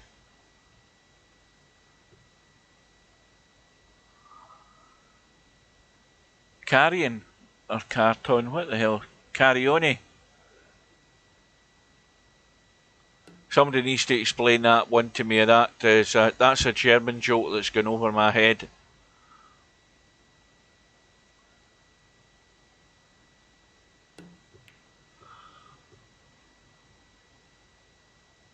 Well, Larry's just clipped to one. He's left nothing on.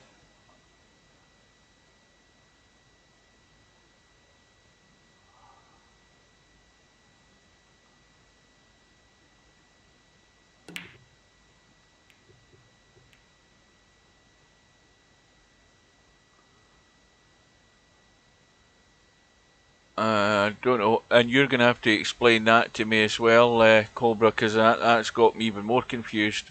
A vulture. Yes, I am totally in the dark as to not only what Black Jagged's talking about, but what Cobra's talking about as well. It's all bypassed me, I'm afraid.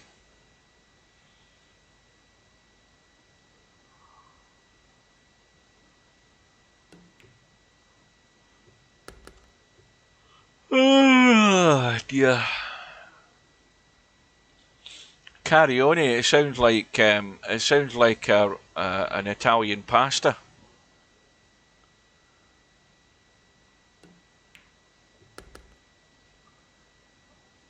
Aye, well, maybe if he'd actually typed carrying, I would have had a better idea what the hell he was talking about. He's wrote Carione, which, as I say, it looks like an Italian pasta. Oh yeah, I mean, I should have been in bed. I'm up at 4 o'clock. I should have been in bed 10 minutes ago. I'm just lucky I was still awake tonight and hadn't fallen asleep before the thing started. So, Larry now looking to take this one all the way. Well, again, he has to be able to get good on this 8 ball so that he doesn't be running into the 9. He needs to make sure he gets this clean. Well, I reckon it's just pinch a little and draw across. Just a little pinch and out. That will do. So 6 racks all. Larry to break. And of course, well, once we see the break, that is, we'll have a look at the bracket. Just a quick reminder of where we stand. And it looks dry to me, although the 3 and the 8 are all adjacent to pockets. Quick look, we can see that one pocket slim is waiting there for the hot seat match, and he's waiting to see the winner of this match here that we are watching at the moment. And of course, on the other side, we've got a semi-pro waiting and a loser coming across. And Black Jagged. Well, that 8 ball doesn't necessarily make that pocket any bigger. It actually, if anything, it makes it a bit tighter. It's a bit too close to the pocket, that 8 ball. Well, he's actually chipped the 8 in and the 1 into the middle. That's the way to do it. Where was the problem with that shot? I mean,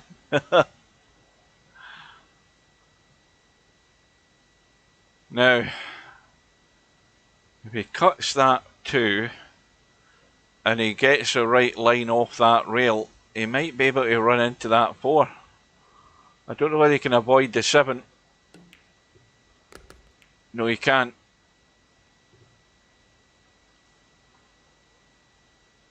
Well, this has to be a half-decent safety. He doesn't want to be gifting Larry a free go here. He needs to get something decent. He looks as if he's lining the bank though. Got to pick that line. Well, no, he isn't. But again, it's nowhere near anywhere decent as a safety shot, because the 4 ball, if he wasn't playing the bank, He had to make sure it at least had the legs to get to that top rail. And it's given Larry his free go. Needs to get... I don't know, is he looking to draw off this? I'd be more inclined to run through with it. I'd be going plenty of top, getting that cue ball running. And now if he runs into the 7, that'd be handy. Although it holds him on the 5, it doesn't do him any favours as far as getting that 7 ball next after the 6. Where he could end up just taking his medicine and playing the 7-9 combo. That 9 is off the rail. And it might be worthwhile considering that. Well, he'll certainly have to consider it now because he's got no angle on this 6 ball to do anything with the 7. So really he's got to try and get over this side of the table and just leave him as good a line on the 7 as he can to be able to play the combo.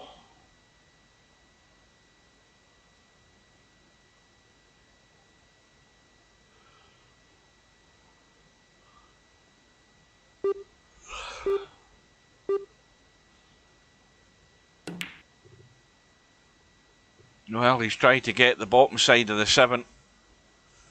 I think it might have been better to just let it run and try and get up the table to at least give yourself a sight on the 7-9, because that's what Black Jagged's going to have to do, and he's going to have to do it from a horrible angle as well. Yeah, he's going to have to do what Larry should have done. But this 7-9 combo for the match, and he just got it too thin on the first hit, and Larry all out for the thin chip in on the 7. Now he doesn't want to finish below this 9 ball. You'd be amazed at where he could end up here. That needs to bounce. I think he's okay. And so Larry is through for the hot seat match with 1 pocket slim. After being 5-1 down, it's a 7-6 win for Larry, and Black Jagged marches over to the 1 loss side to play semi-pro. And meanwhile, it's 2 racks to 1 to Stubb against Spectre Dawn. Stubb at the table. And if he can get on the 3 from this 2 ball, he should be 3-1 up.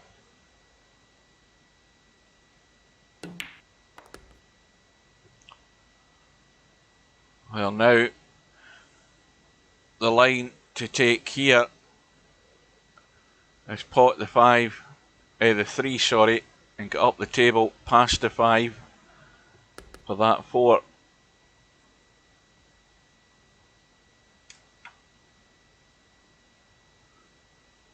Again, the line is off the rail and back up.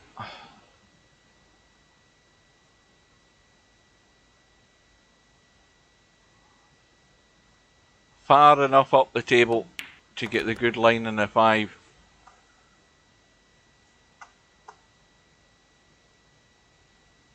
Well, this is another tricky shot. Had he had a better line on this, he has to be careful that he doesn't go near that middle pocket. So he might have to get into the cue ball a bit more to come down here for this 6. And he's not taking that risk. You see, that is relying on pulling off pots rather than getting a better position, but the danger was trying to get the better position, so he took his medicine. He's got to get the job done though.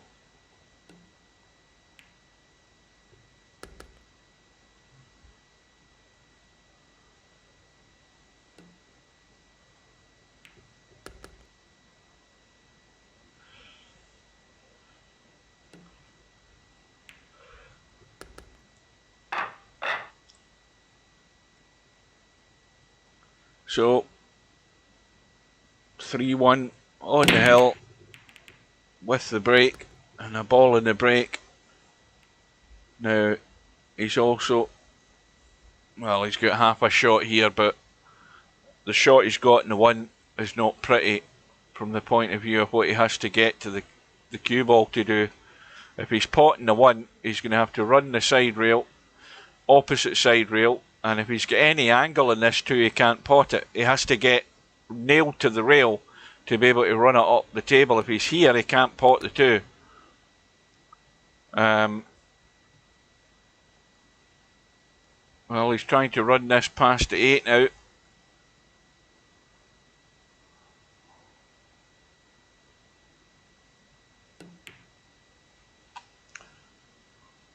Well, that was strange, because he's trying to play the safety and he's not made a very good job of it, I'm afraid. But then again, there's no major damage done here from the point of view of where the 4 ball was. Now Spectre Dawn has put all his efforts into opening up the 4 and forgot about the 2. So the angle that Stubbs got in the 2 is taking him away from the 4, and he should be able to get this combo. If he gets it, if he gets the 4 flush along the rail, that 8 ball will stay up. If anything, he's got to make sure he nudges the 4 off the rail slightly so it catches the 8 rather than running flush along the rail. See, that was a problem. He actually got it too good, and if he got it too good, he was going to hit that 8 half ball and it was going to hit the point and stay up. And he's almost got away with it.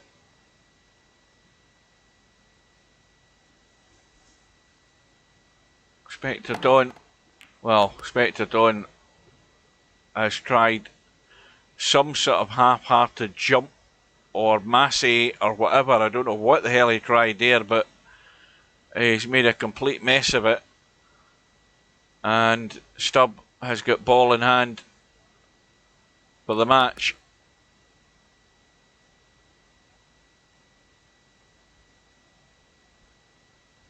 And of course Spectre Dawn was getting a 7 ball as well, I forgot about that.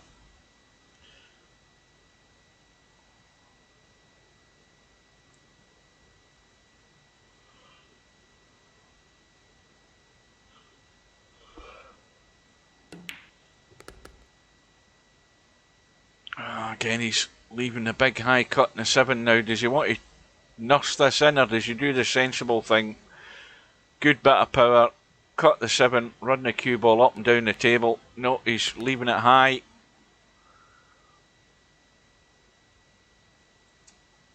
So Stubb goes through by 4 racks to 1. Spectre Dawn is going to have to try again next week. Right, meanwhile,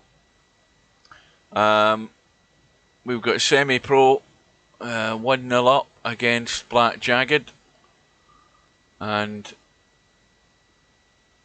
we will head in to the match between Larry and One Pocket Slim, and it's a scratch match between the 2 of them, and it's 1 rack all at the moment. This is a hot seat match to see who gets through to this week's final.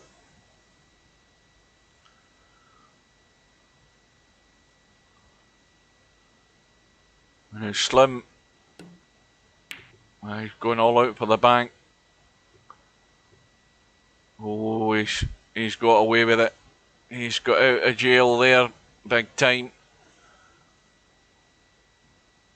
Yeah, there's no, just an edge of that 1 showing, so there's nowhere near enough of that to pot it, but he's trying to spin in behind the 3 and 4, as he hasn't got to a rail though, Larry.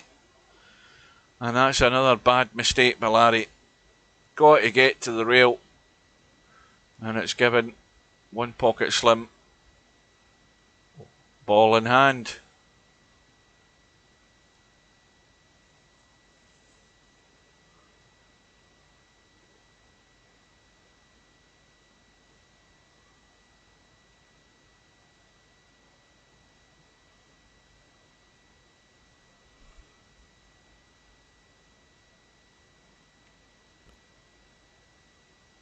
Well, that's the first mistake. He's not got great on the 2 ball. He wanted to be up here. He's left himself too square in that 2, and he's going to have to just run through. So he's immediately trying to get himself in trouble here, Slim, because now he's high in the 3, and the cue ball wants to come away from the 4. He's going to have to drag this in, try and kill as much pace off the cue ball as he can, and in doing that, he's missed the 3. So Slim's made a complete hash of that attempt to run the table there, and the first mistake was the first shot, getting himself all too square in the 2 ball when he should have been looking at it fairly straight in, and everything would have been simple from there. So he immediately got himself in trouble, and that is a chance thrown away by One Pocket Slim.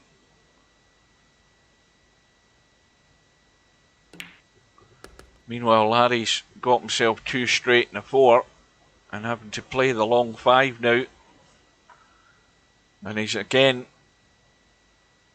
not the best of angles on the 5, but he's going to have to try and get through to the bottom rail clean and get back up the table somehow, avoiding traffic to have a shot in a 6. And the inside English has ran into the 7, but no harm done. The only thing he doesn't want to do is hook himself behind the 9.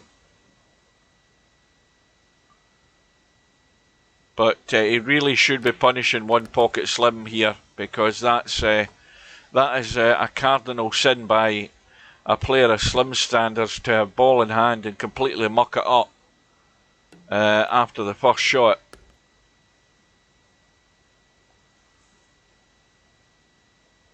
And he deserves all he gets, which is basically nothing in this rack for Slim.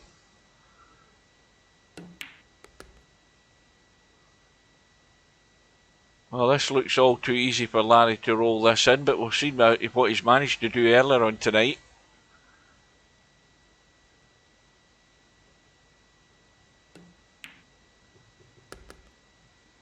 So Larry with the lead, 2 racks to 1.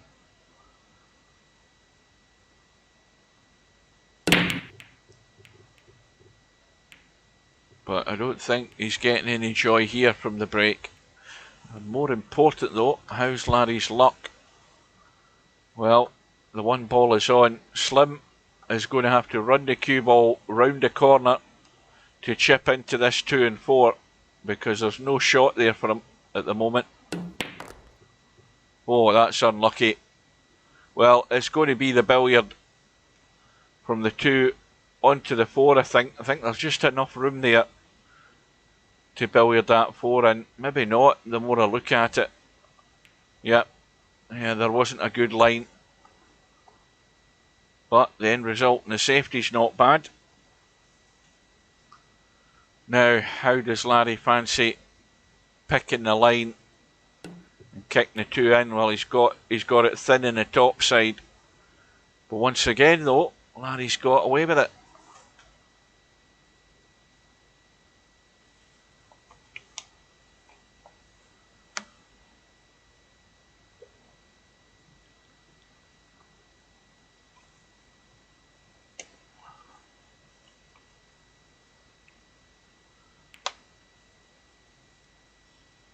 Well, that was a bold attempt there by Slim. I can only believe he was playing the long combo. I can't believe he was playing for cover behind the 9.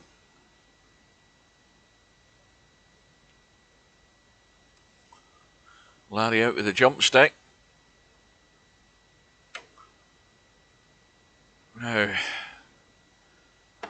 yeah, I was about to say there, he's gone too high with the angle on the jump stick there.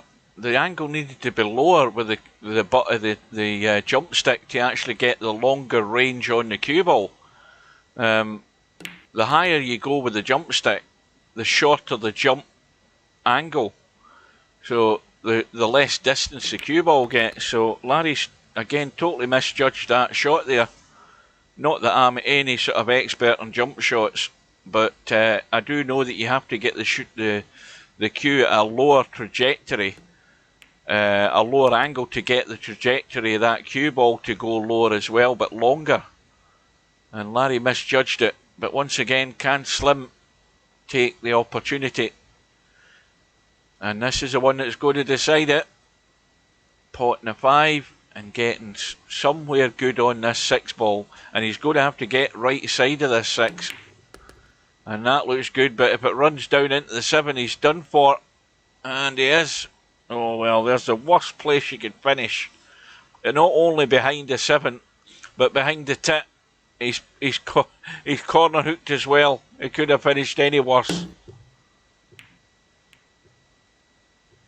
Oh, I think Slim's one to watch here. He'll take that every day of the week. Although he's left a partial combo on here for Larry. Now, what does Larry do? Is he going all out for it? Is he going for the billiard? I don't think there's enough room there for the billiard. From the edge of the 6 onto the 8, there's not enough room. So it may well be the combo. He's tried it. And again, there's nothing easy been left here for Slim. And I don't think he can avoid running into this 8 ball. He's going to have to just let it run. He should still have a shot in the 7 though. But this is no easy 6 ball. Yeah, well, he's managed to avoid the 8, but it was a really, really tough 6 ball.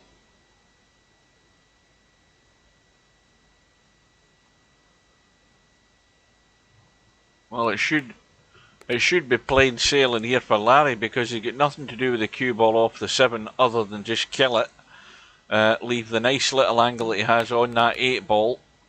Does he want to run around the angles? Well, I think he should. He's got all the room in the world to do it. You run it down. Well, he's running over short. He could have ran off there, over there and out.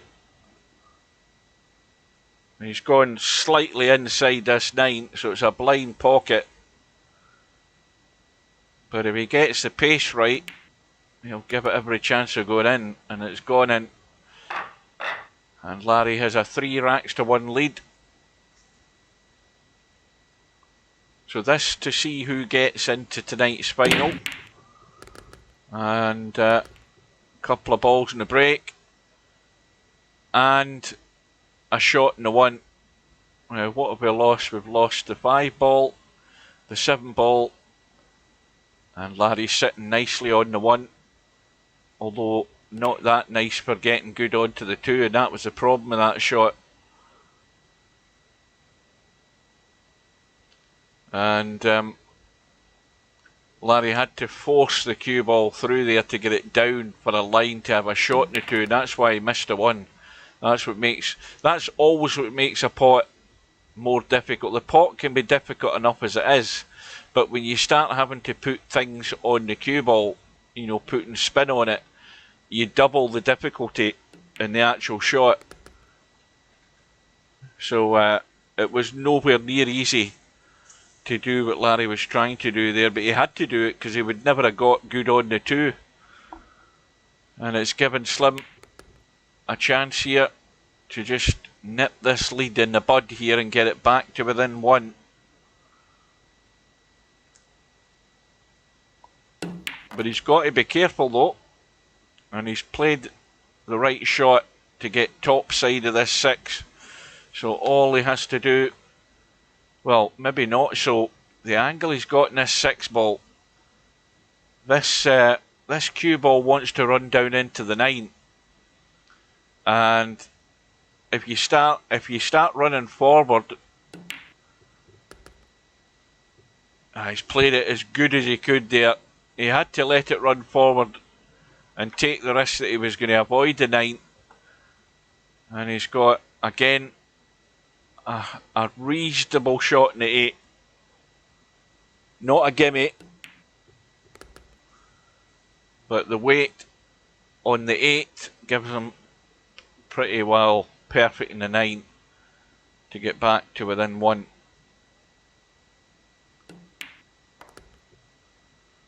And of course, it's winner breaks. Straight rack. fairly straight anyway, I think. Oh, 7 balls going to go in it. Eventually get nudged in by the 8.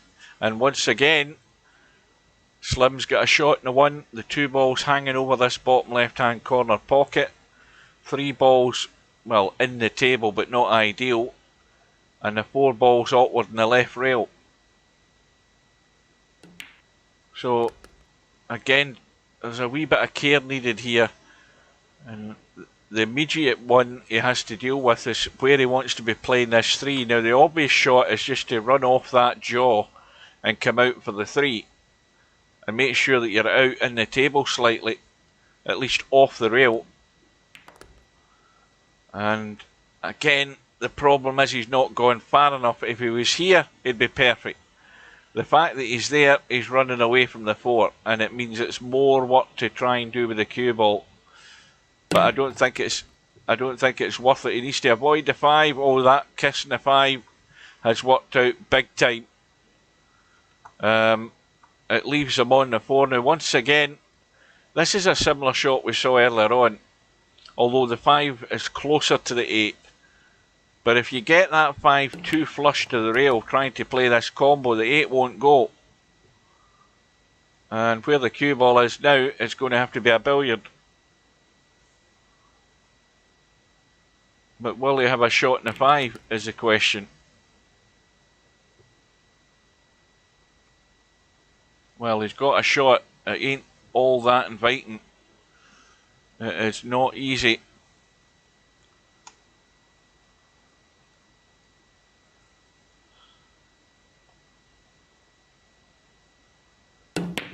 He's gone all out for the bank. He's got it. Cue ball.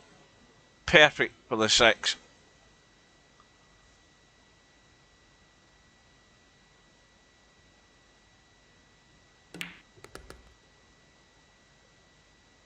So Slim, from 3 racks to 1 down, is going to be back all square. And that's a rack ran there again for Slim. Ball and a shot. Oh, 9 balls going in. It will get respotted. And the 1 ball hasn't gone far enough near the middle pocket, so it's just going to be a push out or a safety, one of the 2 from Slim. And Semi-Pro has beaten Black Jagged in a final rack decider.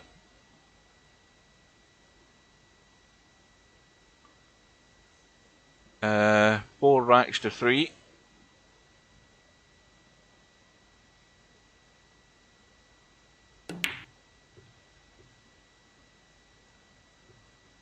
Well, Slim's had a go at the bank, but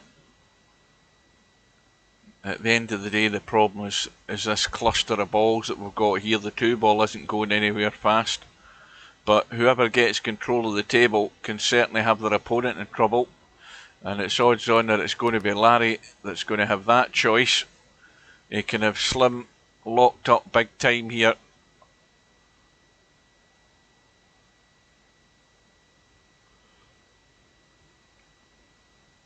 Oh dear. Yawn, yawn, yawn.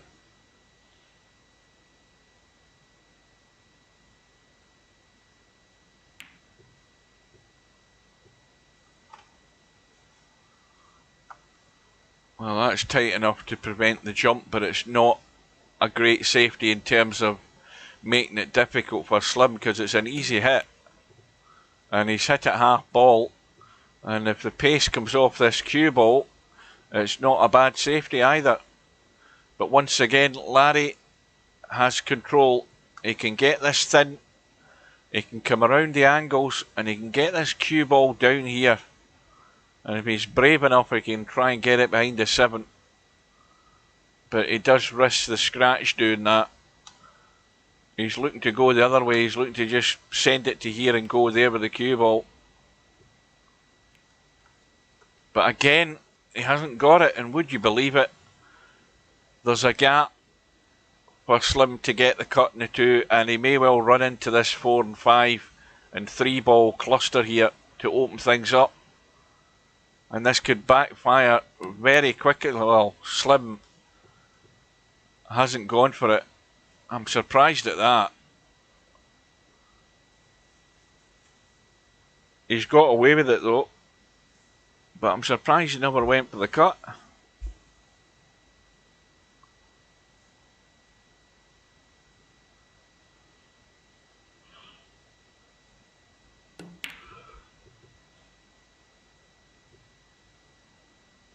Well, now everything's wide open. It's help yourself, Slim. And the first task is to get half decent on this 3-ball.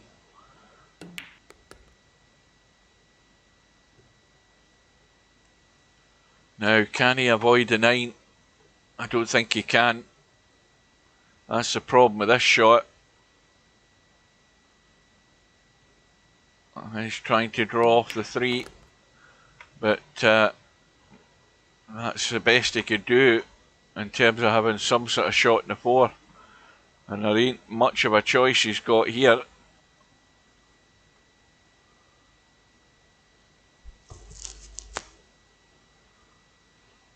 I can't believe he would try and run that onto the 7.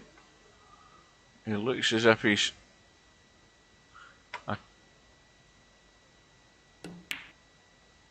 He's looking to try and spin the cue ball in behind the 7. What a shot. Excellent shot. And that is very nice indeed. That's got Larry in trouble.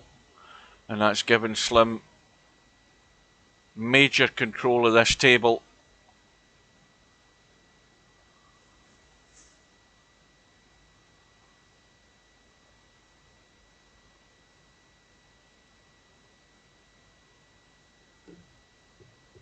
Larry's missed a hit.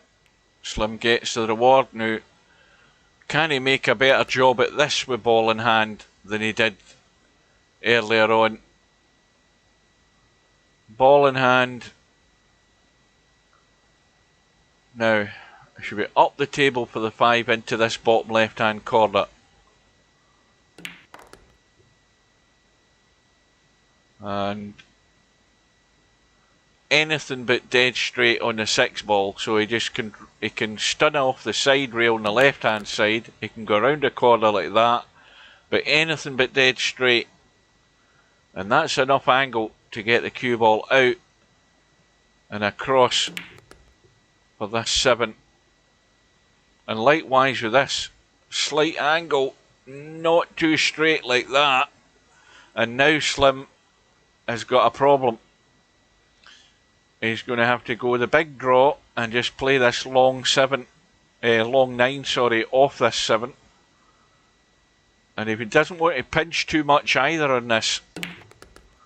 Now, bottom left English to punch the cue ball that way. And that gives him a shot. So this to take the lead.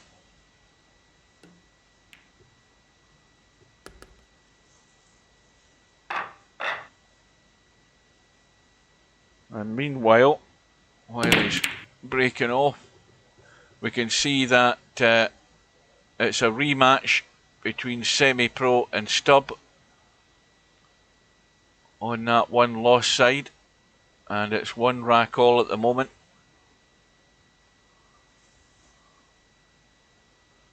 And Slim's break was dry.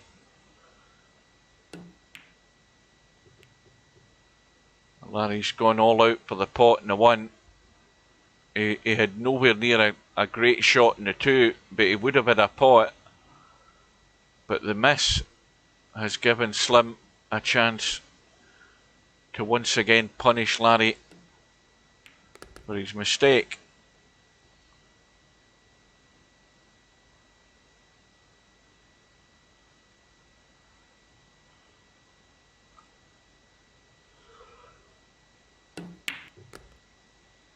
Oh, now that nudge, he couldn't really avoid the nudge in the 7, but that's killed his chances of running this table.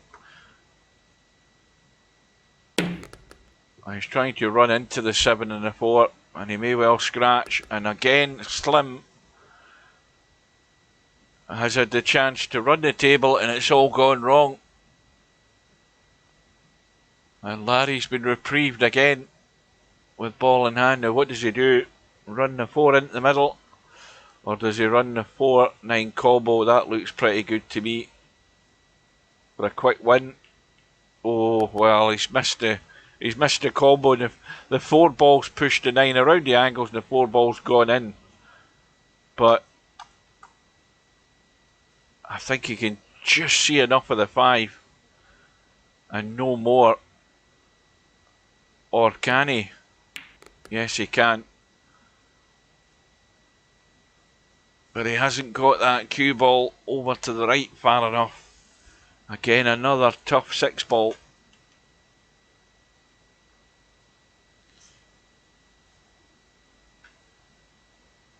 And a quick reminder, it is now, I think, just a couple of days away. Is this the 4th? I'm trying to remember what the day's date is. Is this the 4th of June? D-Day, the 6th of June, is the start of the 9-ball World Championships, which I think are being held in, is it Milton Keynes, down in England? I might be wrong. But there is comprehensive live streaming on Sky, and no doubt there'll be streaming channels that will have it as well. So the hot seat match is now all square, 4 racks all. Larry with a couple of balls in the break. He's got the 3 ball and the 8 ball. He's on the 1 and he should be out because they're all on.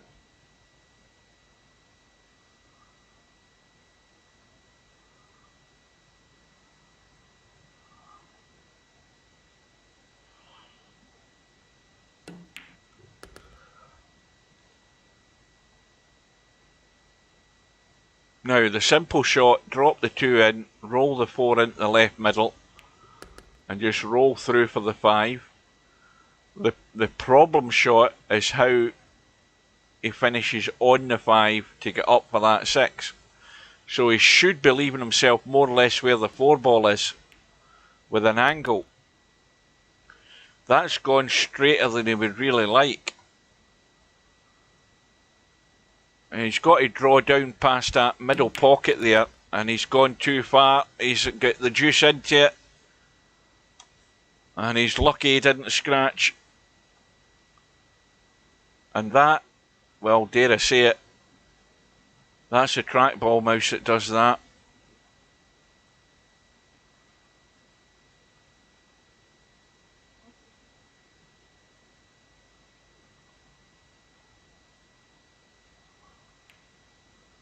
Oh, he's played the cut well. Again, doing his best to try and fluff it up, but he's going to get there for a 5-4 lead.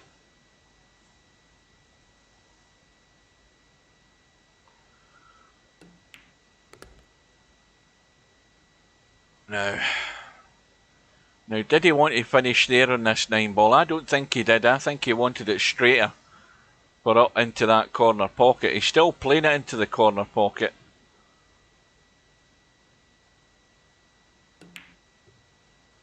And again, he's not picking the line. And Larry, his line on some of these 9 balls he's played tonight has been pretty poor.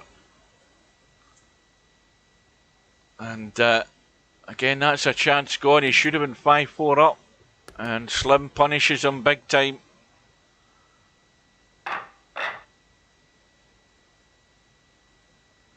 Well, we've been playing for 2 hours 40 minutes now, and Larry's just showing signs of wear and tear. And if he feels anything like I do, then he should be in his bed as well. I don't think Larry feels as bad as I do. It's about the middle of the afternoon his time, or late afternoon. Whereas it's now an hour or more past my bedtime.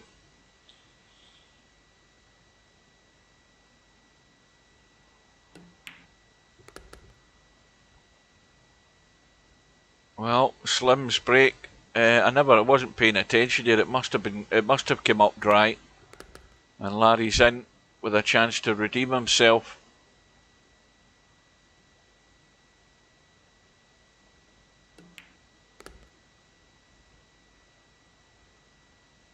Now,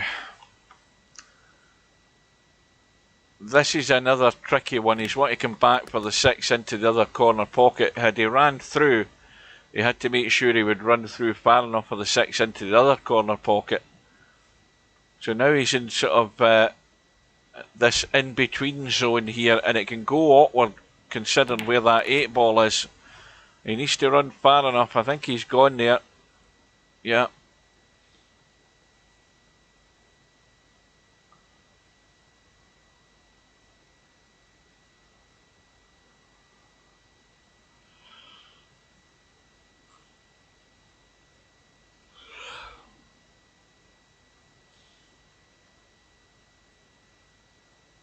Now he's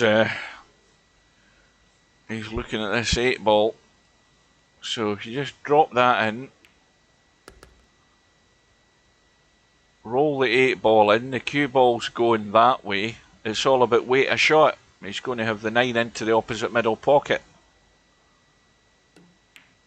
Well, he's decided to keep it into that pocket. I would have ran through, because that way you know for certain you've got a shot in the middle. But he's still okay, and he is back all square.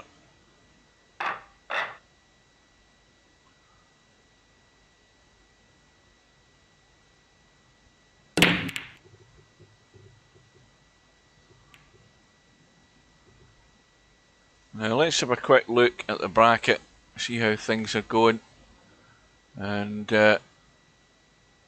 we'll jump into this one lost side match. We've got Stubb at the table, looking to seal the deal here.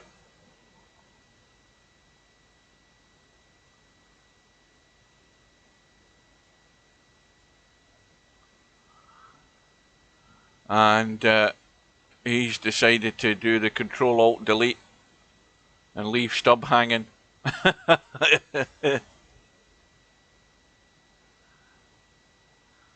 And so anyway, back into the Larry and Slim match.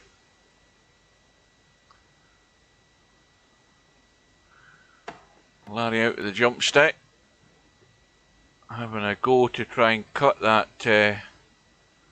2 ball in.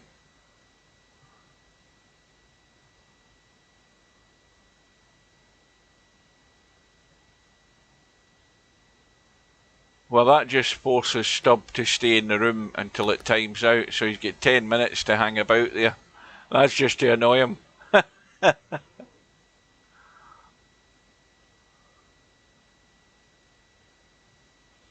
Stubb's left hanging in the room. He can't do anything. He has to stay there until it times out so that he can get the win.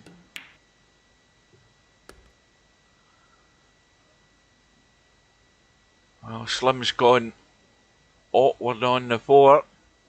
It all basically hinges on this 4 ball. If he can get this, he should be out. Oh, well, he used all of the pocket. Let's just say that. He used the whole of the pocket there.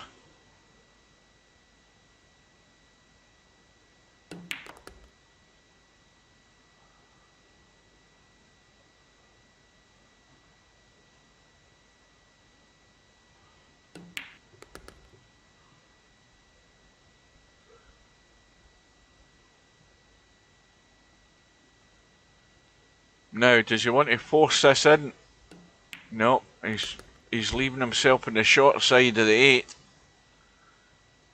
Now, once again with this shot, you've got to go for it 100% and cut it, and make sure you're down off this rail and back up the table for plenty of room on this 9.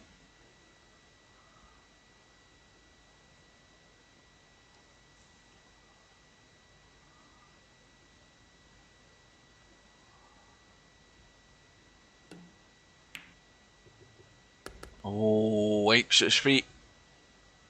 But it's a 6-5 lead for one pocket slim. And something's dropped in. I don't know what it was. Was it 4-ball?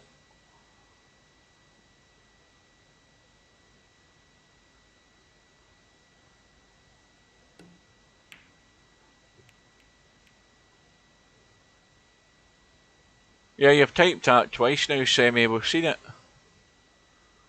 We know what you were up to. Is it timed out yet? I haven't seen the result coming through yet. Let's have a look. Oh, he must still be stuck in the room yet. I haven't noticed it come through yet.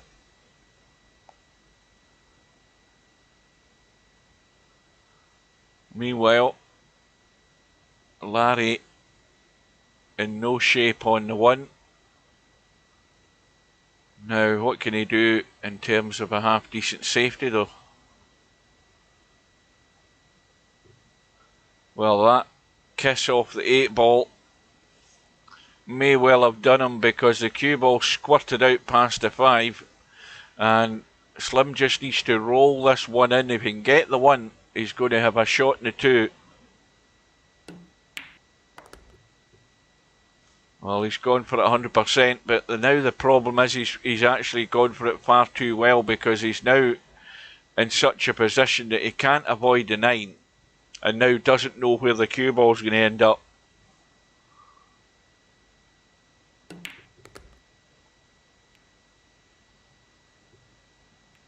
And, well, when it ends up there, you've only yourself to blame for playing the wrong shot in the first place. In his previous shot, that way he would have been well away from that, having to take the 2-ball and run into the 9. And the result has finally come through. Stubb has gone through against Semi-Pro in that final rack decider.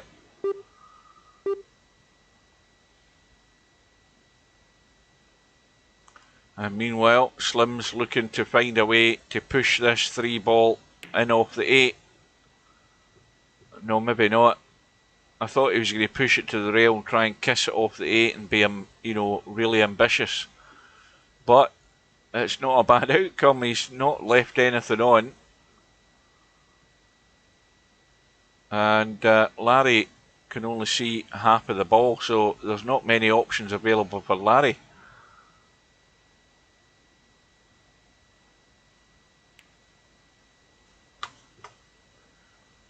But he's got good cover, and this time Semi-Pro is in trouble, because he can't, I think, get that gap between the 9 and the 8.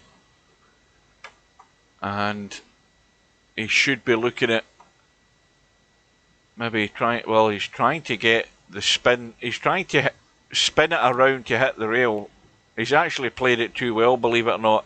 That's incredible that he's managed to get around the 9, avoid the 8 with a spin, hit the rail, and miss the 3-ball. I mean, if he tried that all night, he could never do that.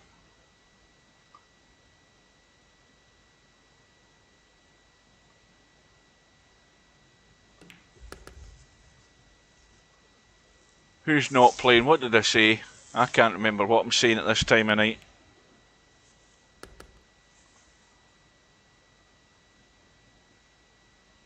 Well, another tester for Larry. Is it into the middle? In off the jaw.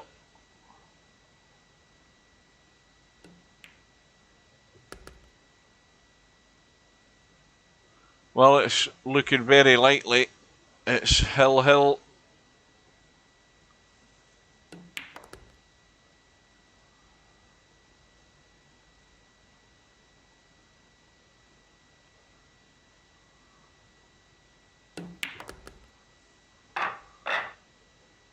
Well, that rack's going left. Look at where the 1-ball is in relation to the 8. The 1-ball's left in a line between the 1 and the 8 at the back of the pack. And Larry's break. is dry again. Now, well, that one ball's tight, but it goes.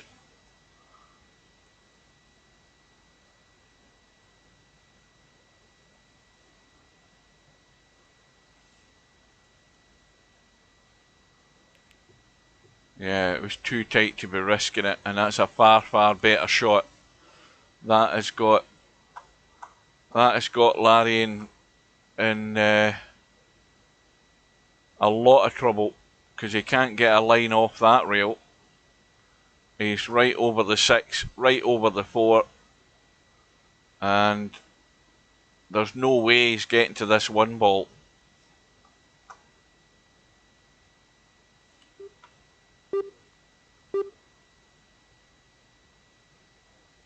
Well, he's trying inside left English to hit the rail and come back.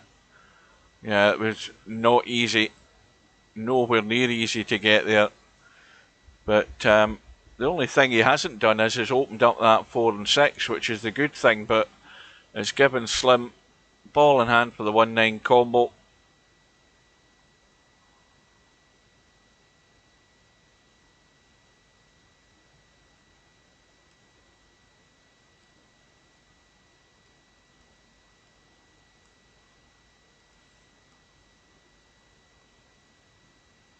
He needs to be careful he doesn't go too thin in this 9.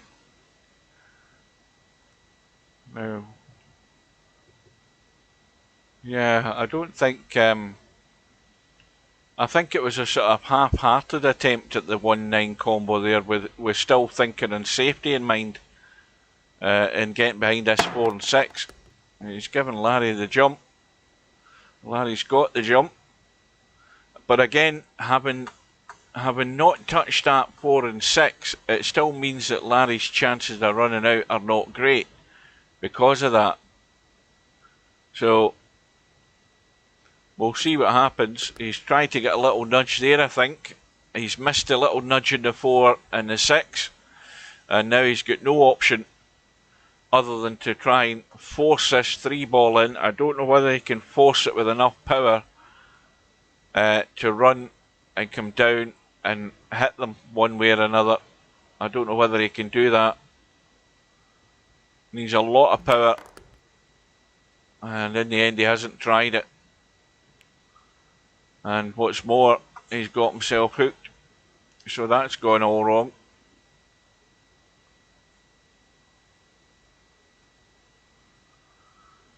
Well, he could jump and play the cut combo on this 4, cut it that way and cut that 6 in. Well, he's hit the 4, and now Slim has got no option but to go for the match. The awkward cut in the 4, he's got to be on the 5, and that's in all the way. Played it nicely, nice pace, and now the hinge, or the shot that will, where the rack and the match hinges on, is between getting from this 6 to the 7. I think he's pretty straight. Yeah, he's dead straight. Big draw. Doesn't want to run into the 7 though. He doesn't want to run into the 7. Oh, he's got the little kiss in the 7, and it's worked out nicely.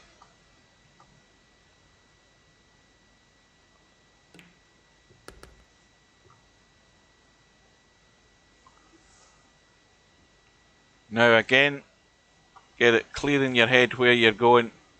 He's going inside right to come down that way for the 9. Needs to avoid the middle pocket, and well, it couldn't have finished much better in the 9. So this to get through to the final and send Larry over to that one lost side. And now Slim can have a little coffee break for maybe 10-15 minutes or more, and one pocket, Larry moving over to play Stubb on the one lost side. Now there's what I was talking about. There's what I was talking about in that snooker. You've got Shooters Pool Pro again playing Christian, and the end result's going to be 5-0. Every day it happens, and it's usually only the two of them that's in it. So either he loves bottom feeding, or Christian's just a glutton for punishment. One of the two, because the other thing is he's not playing him to get rating points simply because he's too far away from him to get any points off the guy. So I don't know what the appeal is in playing that every day, but each to their own choice.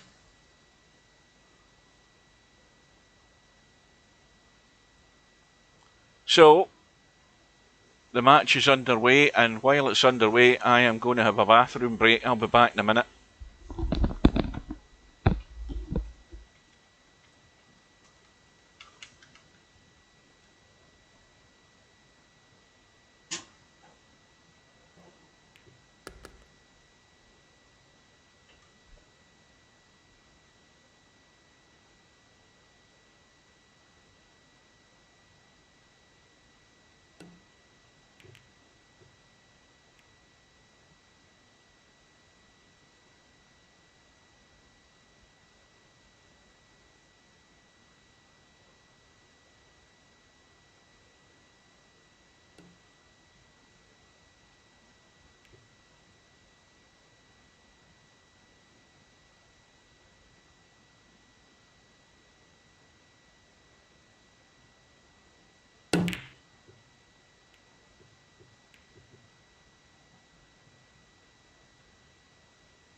Right, I'm back.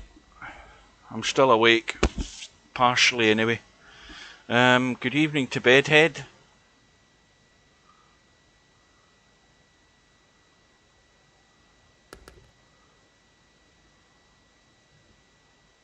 Well done to Slim getting to the final. Larry looking to make use of this this 6-ball. And again, Larry, what are you doing? He's had a snatch at that 6-ball. He should have just rolled it in. I mean, all he needed was a 6-ball. And he's blown that big time. And I've jinxed him coming back from the bathroom. But again, no need to punch that in. You just had to roll it in. It's a 6 for the rack. And, well, I don't think you can have a better chance than that to win the first rack. It's only race to 4, remember. But Larry's missed some stinkers tonight, so he has.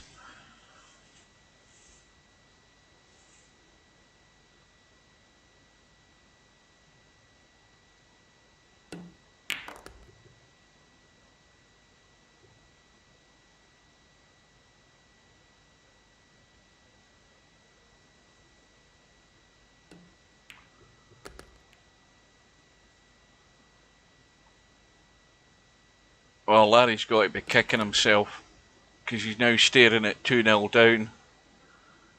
Oh shit, no he's not. I'm falling asleep. He's back at the table. I was reading the chat there and I've lost track of what's happening. I should be in bed. Well, it's the other thing then. It's Larry trying to redeem himself for hashing that first rack. Oh, goodness me, he's done it again. Am I out of sync here, or is this Stubb doing stupid things? What the hell is happening? He's missed another... I mean, why is he playing for position in the 7? Am I out of sync here? I'm going to leave the room and come back in, because I'm not convinced I'm seeing the right thing here. I saw Larry miss 2 6 balls. Yeah, I'm right enough. I'm not out of sync. I think Larry's lost the plot, because he's only needed to roll in 2 6 balls to win racks here, and he's blown the 2 of them.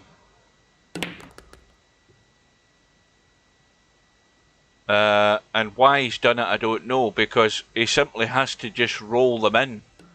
The long one just needs rolled in, that one needs rolled in, and both of them he's as if he's playing position in the next ball. He's forgotten he's getting a 6 ball.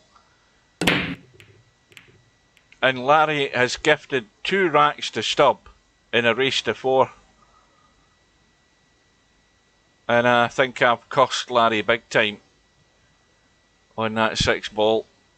But once again, the break from Stubb is dry. Larry's at the table. He's going to have to deal with that 4 ball. And that 4 ball will go past the 5. You're going to have to cheat it past the 5 in a gentle fashion to give it every chance of going into the hole. But it will go. However, the question is will he get there? It's going to have to be a good one. And he's missed a 3. And all of a sudden Larry's come off the rails. Because Stubbs had a look at that 4. He can see that it will squeeze past. Yeah, he said he was quitting. He never managed to commit suicide. I noticed that. He's still here. Because I think he told 2 or 3 people he was doing that as well. What a numpty. He seems to be very unstable.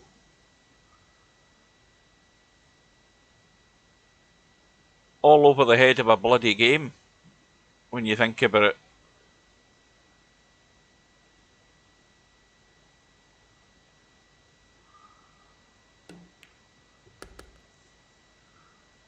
But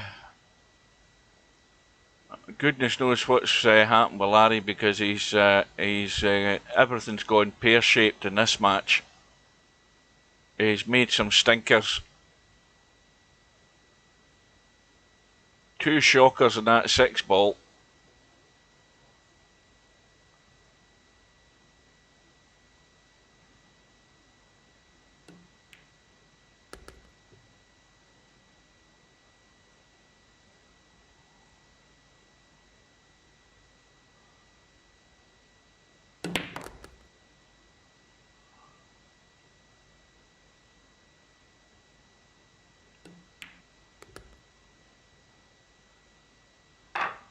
Well, I wonder if Larry's still watching the stream, or whether he'll come into the stream when this match is over, because I want to know.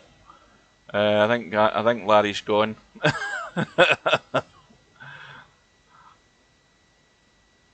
He's 3-0 down. Has Larry done a semi-pro on him? Do you think he's done a semi-pro? Maybe, hopefully he'll come into the chat and tell us that he has. Keep him stewing here for 10 minutes.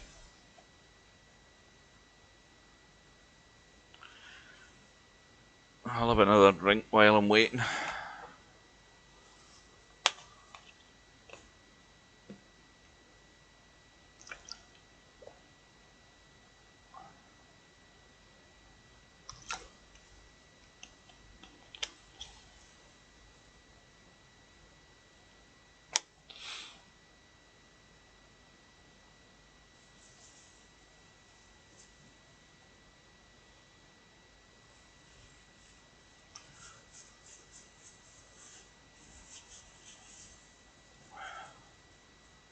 Well, this is what I mean. There's two ways to look at it. Yes, it's stooping to Stubbs' level, but the thing is that I think there's more than a few players are pissed off at the way he treated that tournament, and so they're the only way they can get back at him is to treat him like shit as well for the way he's treated other people like shit.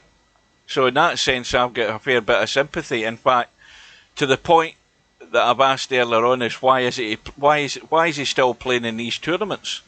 That's what I've asked.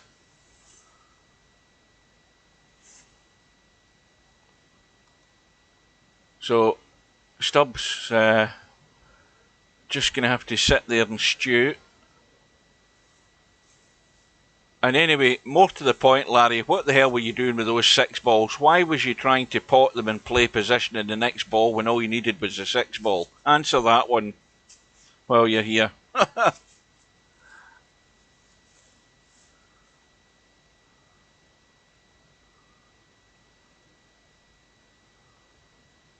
No, it wasn't on purpose. Larry didn't even remember he had the 6 ball, I think. He was playing position for the next ball and made an arse of both of the 6 balls. Stubbs sitting in that room there cursing right now.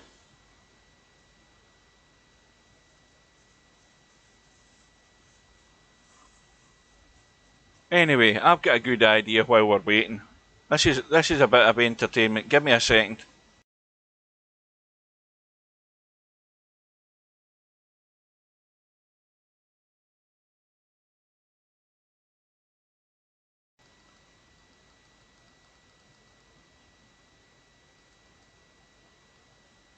Right, so let's have a look and see what we've got here. We've got 145 players online. We've got 101 in rooms. And how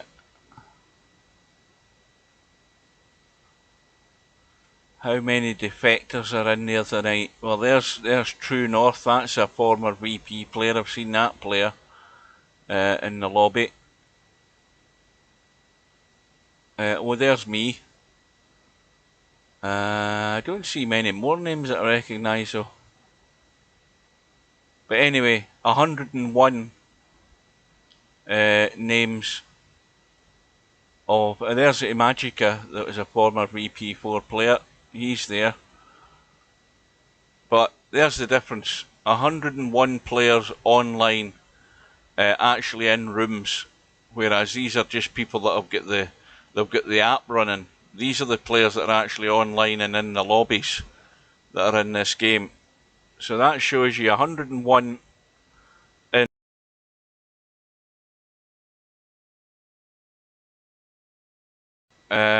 We've got 48 in the lobby. That's the annoying thing for me, is 48 people, half the amount of people in this game that's been here for 8 years to a game that's been there for, what, 3 years now at the most, and it's got double the amount of people playing it than what are playing this game. And that just gets me off in a rant every time I look at that. Right, the match is timed out. Of course, Stubb goes through by forfeit. 101 people in Shooter's Pool and 48 in Virtual Pool 4. And I've never seen 101 in Virtual Pool 4 in all the years I've been here. Right, anyway.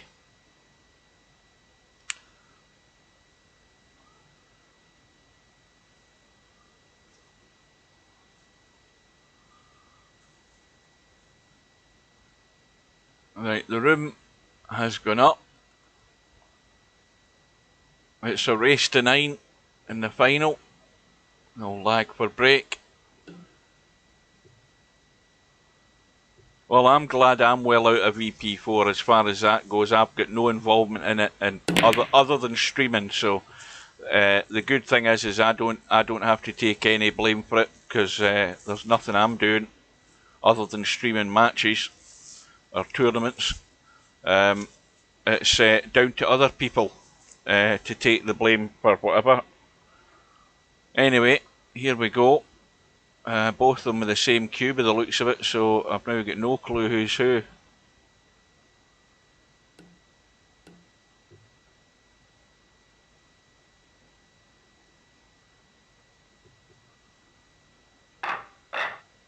It's so annoying for me to see this other game where it's got loads of good things about it. Shooters Pool, and anybody that says it hasn't is just a barefaced liar. There's lots of good things about it, but there has to be I don't see, first of all, I don't see moderators in the lobby. I don't know what their moderation is like, but it seems to me that as much as you get half-wits and idiots in lobbies, there doesn't seem to be...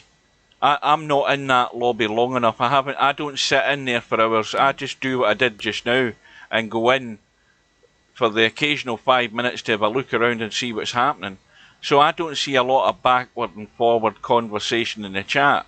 So I don't know whether they've got as many arseholes and idiots turn up in there than what they do in VP4. So I don't know how well it's managed. So I can't judge it from that point of view. So I don't know how well it's run and how well it is managed.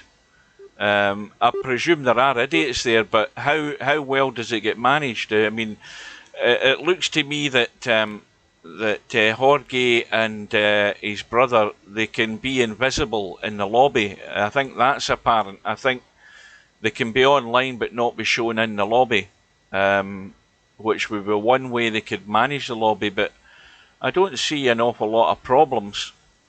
But anyway, that's neither here nor there. There's still double the amount of people on there than there is in here on a Friday night, and that just infuriates me. But if you look at Shooters Pool, they've got tournaments, they've got seasons, they've got leagues, they've got people being able to set their own tournaments.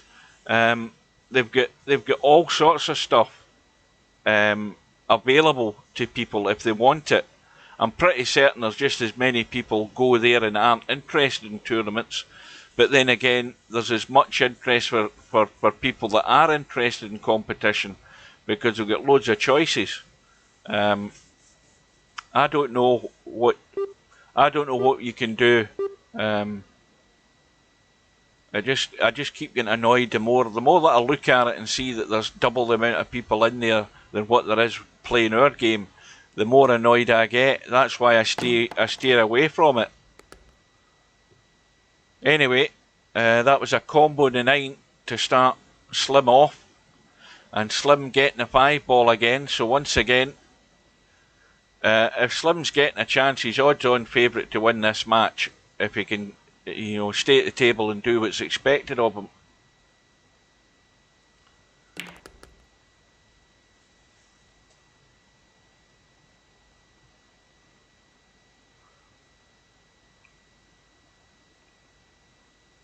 Well, he's going to be messing with this 5-ball again and again. Things can go funny here, because he's still got to get up to the 4. And, well, he's left it really awkward. This is thin. And if if the line is right off this 4-ball, he's going to have the 5-ball into this middle pocket. So it's just about concentrating the pot and the 4. He's got to be on the 5, and he's overdone it. And what's more, he's given Stubb a free go.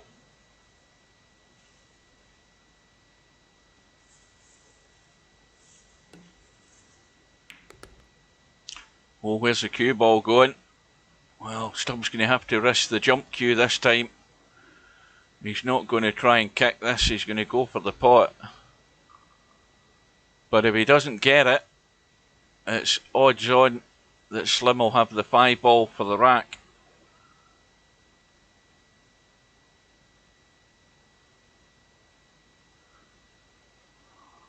Well, he hasn't changed his jump cue, did he? I never noticed whether he did or he didn't there, but anyway, he's got the 5.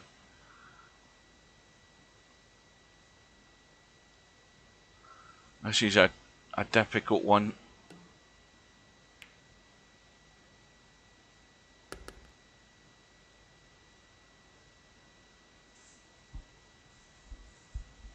But again, there's a chance gone there for Slim. Getting himself not the best of shape, which caused the miss. And this isn't cut and dried yet, because he's going to have to force this 8 ball.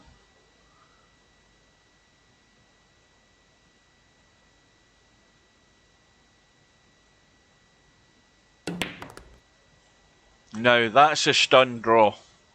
That shot there, that's how to play it. It's just that little tad below the equator, but you hit it firm to get that cue ball to come back so that it doesn't zip up the table. But it lets you judge the weight of the shot better. Cue ball scratching though. So Slim comes to the table, 1 rack all, ball in hand. Now 1 ball and 2 ball, not a problem. The problem is the 3 ball, because he has to get down onto the bottom rail for this 3 ball really. He doesn't want it to be up the table. So, and well, straight away he's went for the combo. Possibly not the best idea he had in his head there, because he should have potted those 2 balls and tried to get into this gap here for the 3. But now that 5 ball is in a dangerous position, because Slim can see enough of the 1. He's trying to hide it though, I think. Oh, he's got that too thick, but is he going to get behind the 2? Nope, he's going to be in trouble again this time.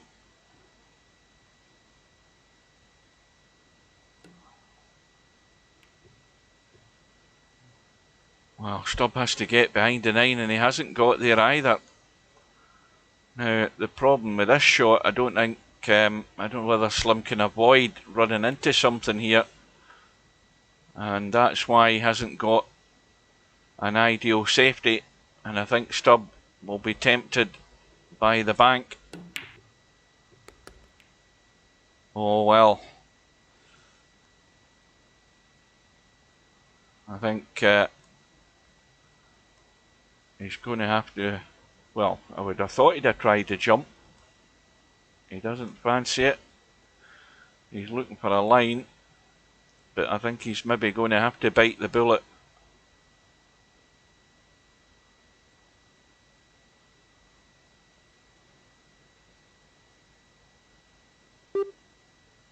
No.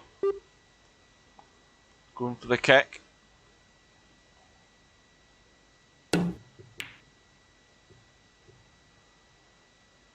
That might end up safe. That's not a bad result either. We'll take that. That's all you're hoping for. I mean, that's okay. It's left a possible bank on, but it's got to be made. It's not. There's nothing set there with that bank, and it's a big risk to be taken on considering where the 3 ball is. He's gone all out for it. He's got it. Where's the cue ball going though? Well, it's going nowhere near the 3, having run into the knuckles.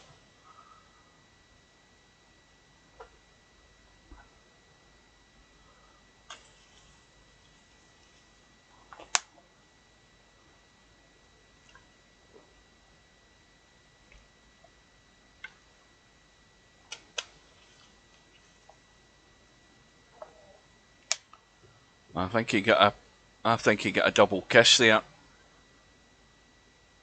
I think that's why he didn't get the distance between the cue ball and the 3 ball there.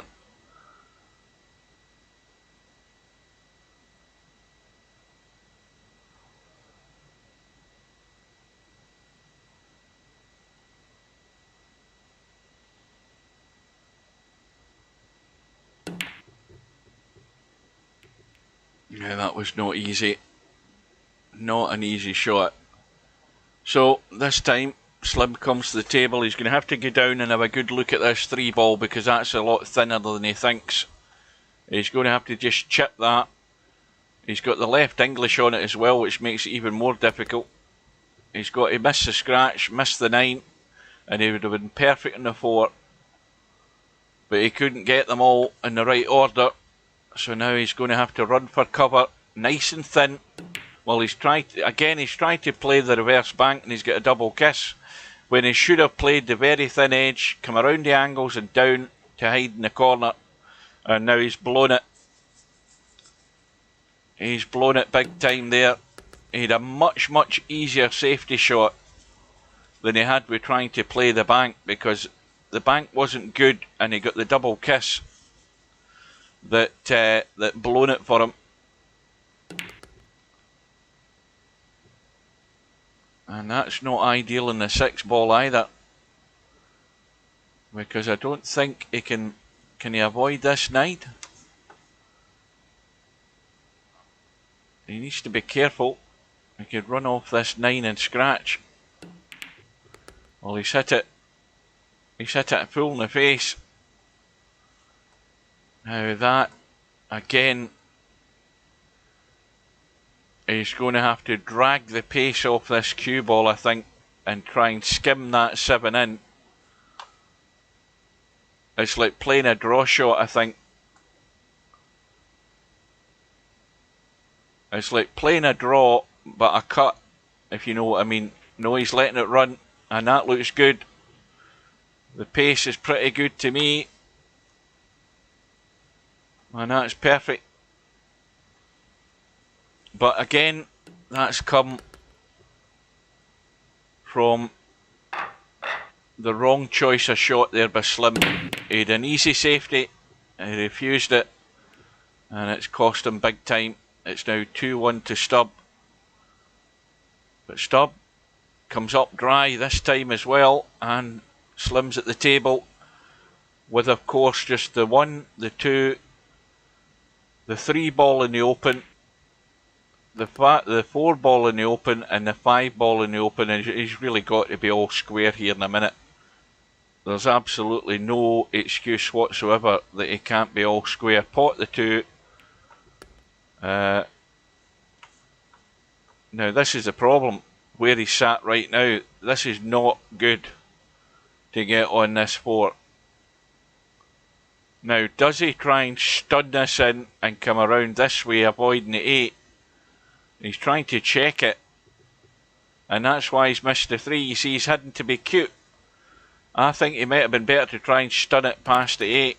And again, Slim is finding ways to get himself in trouble when it looked all too simple if you got the right line to run that table to the 5-ball. And he's found a way to get it wrong by not getting good on the 4. Or whatever it was, the 2-ball, I can't remember now, I'm that tired. But you just get yourself that little bit out of line on one particular shot, and that's what ruins your chances. And this is not a gimme either, this 6-ball.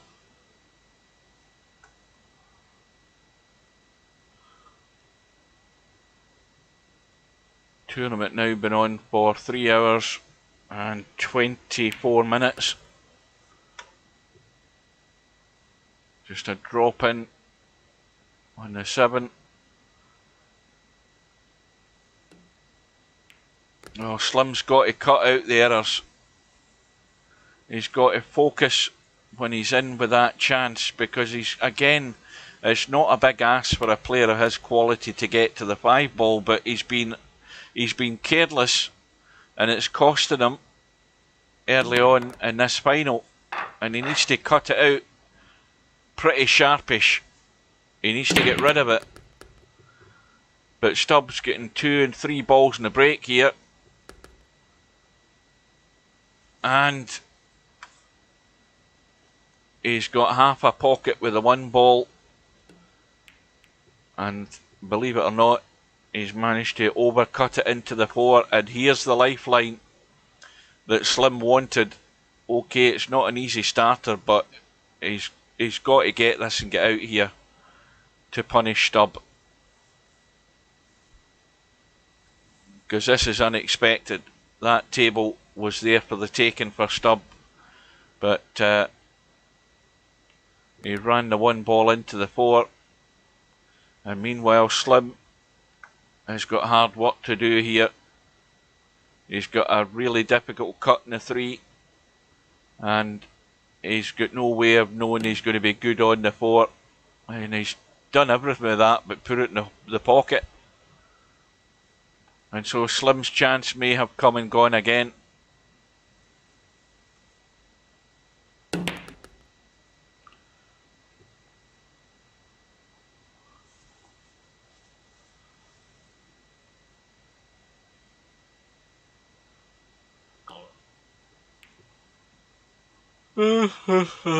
Goodness me.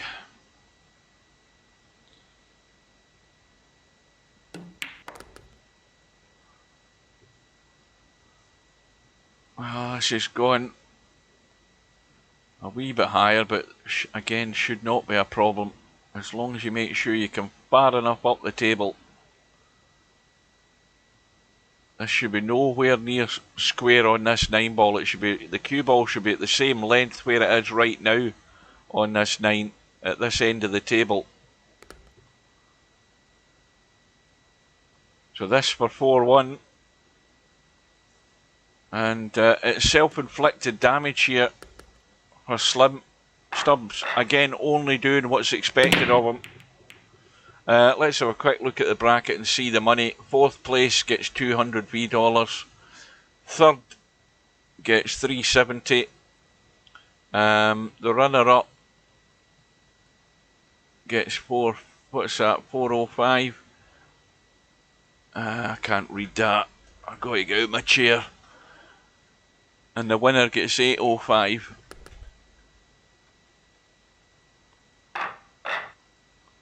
Well, that was quick, but it's 4-2. I don't know what happened there, whether he played a combo or got to the 5 quick, but Slim's got a quick frame, a quick rack back, I should say, not frame. He's come up dry, and Stubb with the easy safety, but that's not particularly good because he's not tight to the 4. And Slim should be able to jump over that and probably have a good chance of getting this 1-3 combo. And I'll tell you what, well, maybe not. And I think Slim as well, not a player who gets an awful lot of practice in playing jump shots, as you can see.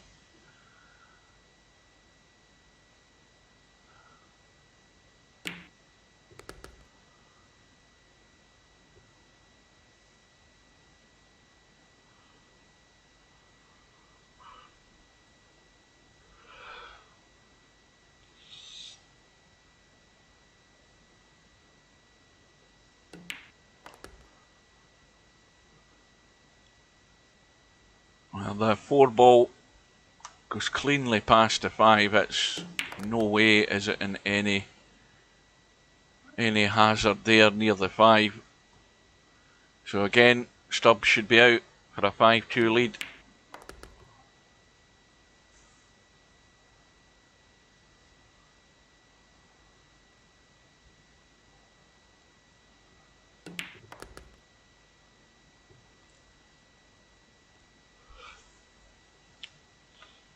Now this is he's going to have to drag into this to try and spin it up the rail, just because he didn't have a great line on it. He's recovered it well.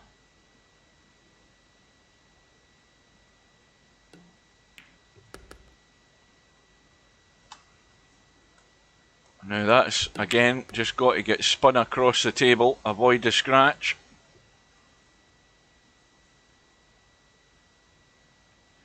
And all of these racks that are getting away from Slim because of these mistakes. And this time Stubb gets a ball in the break, has a shot in the 1, maybe half a shot. I don't know how much room there is past it while it's tight. but there is 2/3 of a pocket there. We've got the 4 ball tied up with the 6 though, although the 4 ball could be a bank into this middle pocket,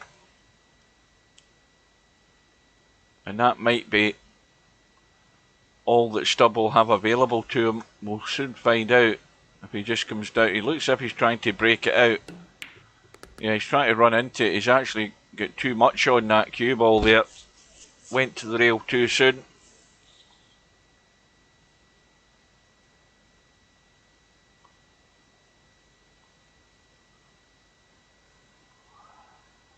Well, if he just brushes it thin, he's not going to bring it out into play.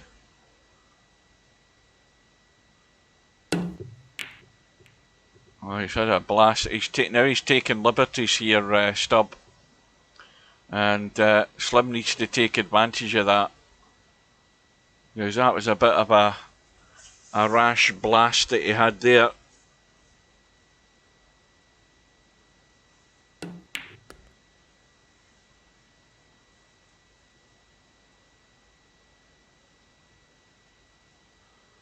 So this to get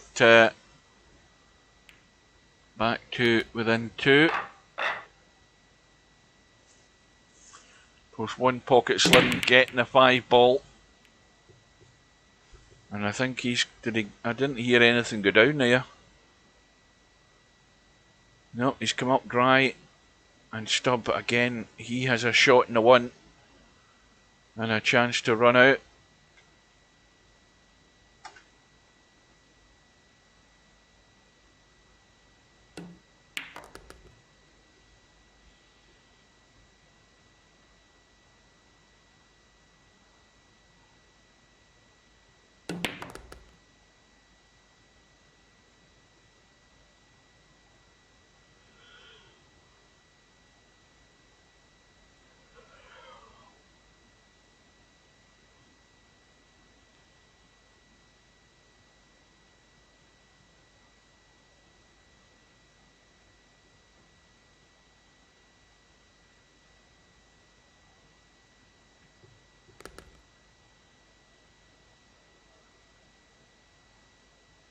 Now, the 5 ball obviously will go into the opposite corner, but that's asking a lot to get anywhere near the 5 ball there. But where Stubb is on this 4 ball, there's not an awful lot of options. He could try the bit now. There's plenty of room this time for the billiard off the 5 onto the 9.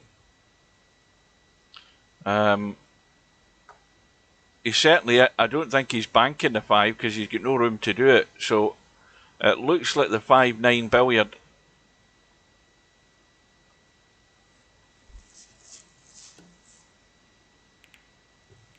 Yeah, well, I don't know what he tried there. Did he try the billiard? Because I would have hit that a lot harder. But in the end, he may well have just played a safe, which is perfectly fine because he's left nothing on. But again, another poor one from Slim. I mean, that is really poor to have left that combo along the rail. But can Stubb get out for the 6 here? He's locked behind the 9.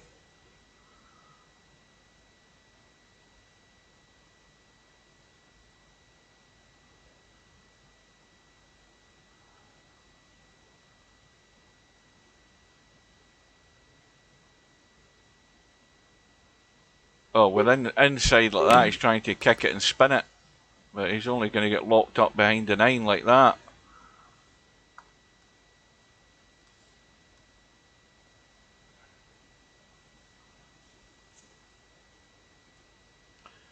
So is one pocket Slim going to get another chance in this rack?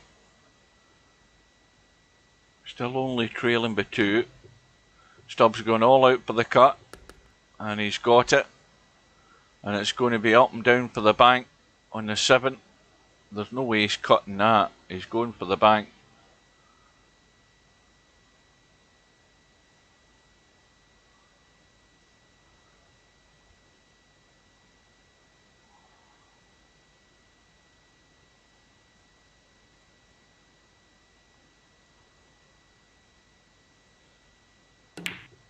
Looks good. The brush into the 9 ball. But it's going to be 6-3. And again, all from Slim's last shot that he played. He's played a poor safety. Left the combo on. And Stubbs, well, with a little stumble, he's managed to pinch the rack again. And it's a 6-3 lead. But again, the scoreboard could have been so much different. But Slim's keeping these errors in his game. And that's what's letting him down. That's what's letting Stubb get away.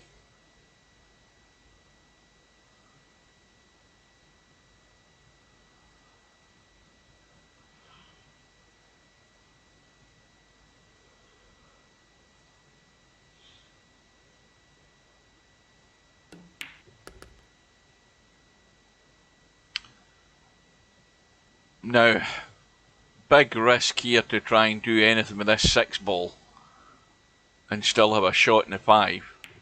Now, he's avoided that, but he's locked up the 8 and 7 now, so it's all gone pear-shaped for Stubb this time. But remember, Slim only needs that 5 ball, so Stubb has to keep this safe.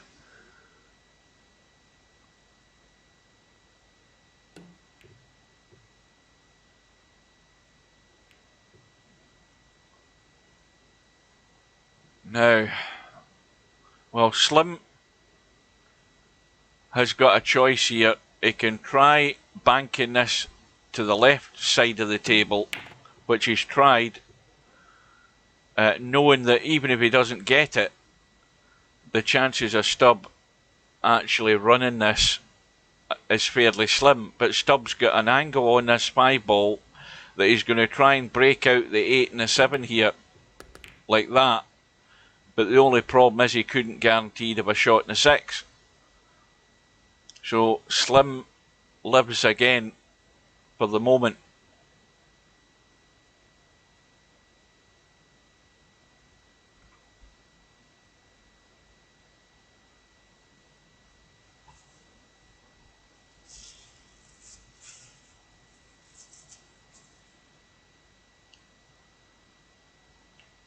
Reverse bank on the 6. Cue ball looks pretty good. Well, he's hampered by the 9. And again, the problem with the shot is that it's not so much that the 7's awkward as it is. He can pot the 7. The problem is where the cue ball's heading. It's entirely the opposite direction from where it wants to be for a shot in the 8. And that's why he's hung the 7. He was trying to leave some sort of cut combo on this 8 and 9. But now Slim has a chance to get a much better look at this 8 and 9 combo. But the problem here is this 7 ball's right in the pocket, and it's so difficult to judge how to get this cue ball out of there. Is he trying to go rail, catch the 7 and come down? Or is he trying to draw away from it? He's going for the draw. Danger. And that was always the problem. The old corner pocket jinx. Trying to draw away from the pocket. And as soon as you hit that side rail, that draw feeds you straight into the middle pocket. And again, was that the right choice of shot by Slim? He should have probably pinched the angle with the rail and the jaw to come out of there rather than drawn away. But that's all in hindsight now. It's just another rack that's got away from Slim. And it's a 7-3 lead, but this match could turn on its head if Slim can get there. And he hasn't. He's failed to do it in every time. He just cannot get to that 5 ball. He's finding ways to get himself in trouble, get out of line, make mistakes. And Stubbs kicked around the angles and knocked to 1 in. I don't think the 2 ball's going anywhere fast. But he's looking at cutting this into this corner pocket. Yep. He's taking liberties here, Stubb, and Slim's just not punishing him yet because of it. He's not punishing him. Stubb's sticking his neck out here. And Slim just needs to get one of these racks. And look at where the 7 and 9 are. They're not going anywhere. So there's nothing doing for Slim here. He's going to have to move something. But if Slim can get a rack, well, tell a lie, forget it. He only needs a 5 ball, doesn't he? I'm falling asleep.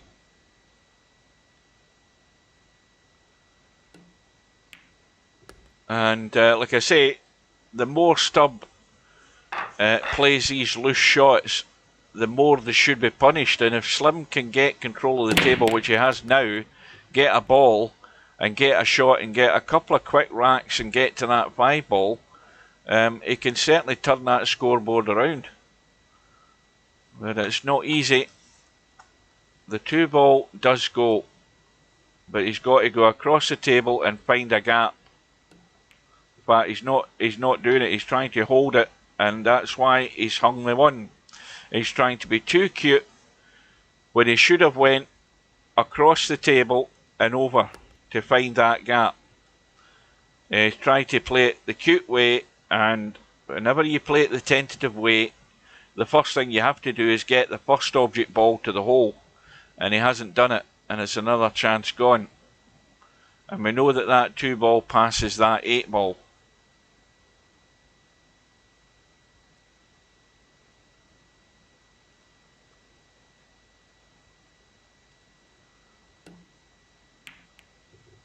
And Stubb caught the 8, has got away with it. Now Slim's got enough angle there on that 2 to spin off it and come over to the left side. Well, he's gone all out for the bank, and he has to now deliver. But once again, he's got a problem, and the problem is how good he finishes on this 4 that'll allow him to get good on that 5. And well, I think, you know, the 5 goes past the 8.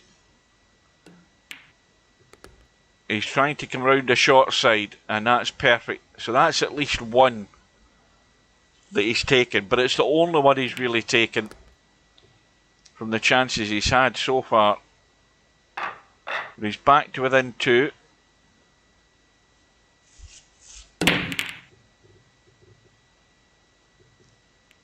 Seven ball goes in. No shot in the 1. Well, he can see the 1, but there's not an awful lot he can do with it. But he has to get a good safety.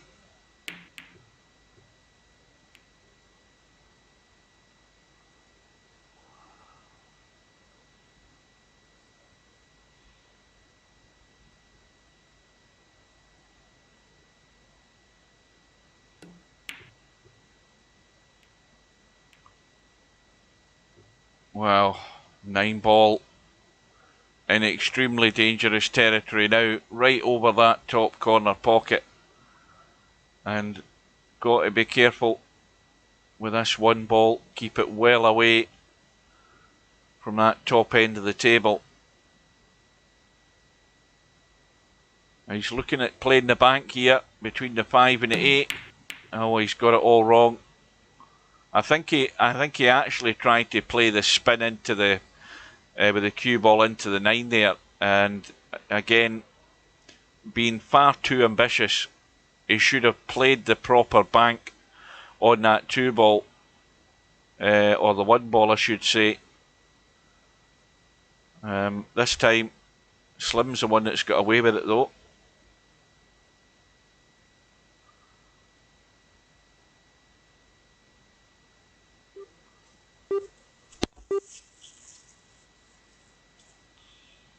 Stubb looking at both sides of the table for his kicking option. So it's round behind the 8 ball, I think. Yeah, he's missed it. So once again, Slim has got ball in hand now. Does he want to risk this 1-5 combo along the rail? Because he's also got the 1-9 combo up the table.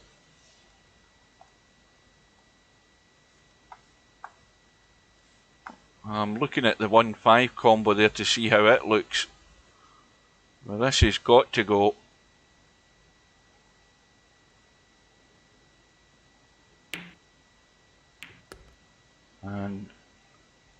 And it goes. And he's back to within 1.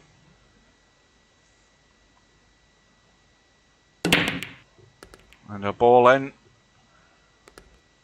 And another ball in. Don't know what they were. But not a great shot in the 1. But we've lost the 3. We've lost the 7. Now, Slim trying to hide in behind the 9. This will have Stubb in lots of trouble. That's got him nailed. Big time. And all of a sudden, Slim's got control for the time being. The 2 and 9 are locked up. The 5 ball's over the middle pocket waiting to be knocked in. Stubbs hit a rail. He's hit the 1. And he's got out of it. Because there's no damage done. The 2 and 9 are locked up. But Slim can still play another good shot.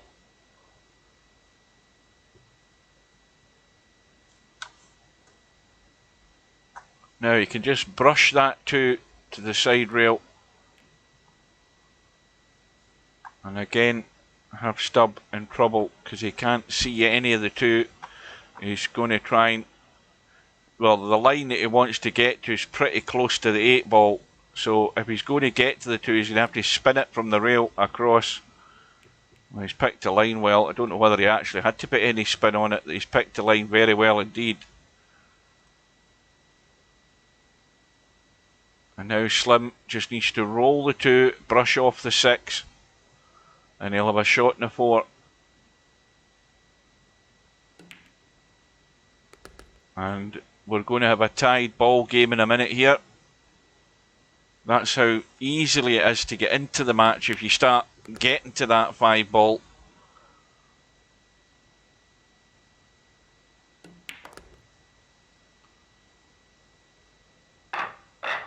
So all square, 7 racks all. Both players need 2 racks for this week's tournament. And again, Slim getting a couple of balls in the break.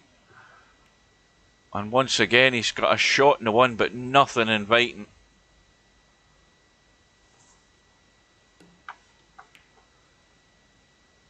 And once again, though, doing the right thing.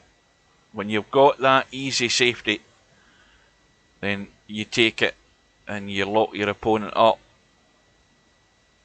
Because you're then getting yourself in control. If you can get ball in hand, it's not a difficult table to just run those 3 balls, the 1, the 3 and the 5. But Stubbs got the hit in the 1. Cue ball's running in behind the 6 here, by the way. Oh well, it sneaked out. Now again, Slim doesn't want to do anything rash. I mean, he could look at smacking this 1 ball onto the 5, but he doesn't need to do that. He can still get a half decent safety out of this. He could actually just cut that 1 ball to the rail to send it down to there. I don't know whether he can get cover behind these balls though. That's the risk you take. Well, he's gone for the combo and now he needs to get lucky. And I think he has.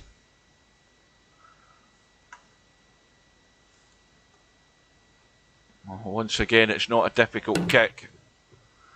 Stubb giving it a slam. This time though, there is a shot there for Slim. Now, does he want to risk cutting this into the middle and running into the 8 and 9 to try and open up a shot in the 3? Because if he pots it any other way, he's going to have to play a cracking shot to get good on the 3, and that was just asking too much. I think it might have been worth the risk in running into the 8 and 9. And now he's given and surrendered control to Stubb. Sometimes you've just got to know your limitations. And sometimes you have to take that other shot, like the cut on the 5. The cue ball was going to run into the 8 and 9. You had no guarantee whatsoever you'd have any shot in the 3, but to me, it was a risk worth taking rather than the high tariff shot that he attempted. A really, really tough shot that he went for. Sometimes you have to ride your luck and take that risk right at a really tough time in the match, getting right into the business end of the match.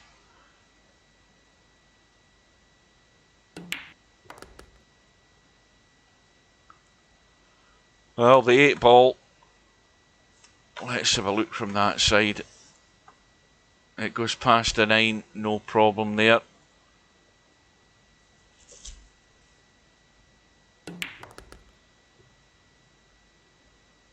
So it will be down the left hand side. Over towards that left middle pocket looks like the track that he'll be taking, I would think. I couldn't imagine he's going to be doing a lot with the cue ball.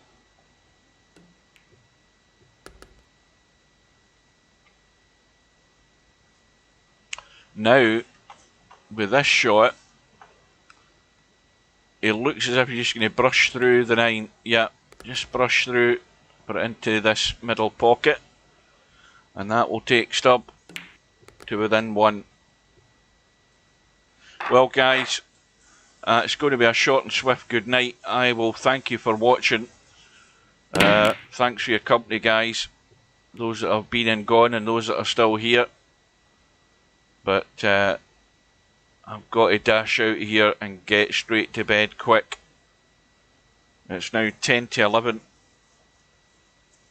I'm looking at less than 5 hours sleep. Where's the cue ball going here? Oh, well. He's got himself hooked. He's got the hit. He's left a shot for Slim. Meanwhile, 5 and 9 are dead.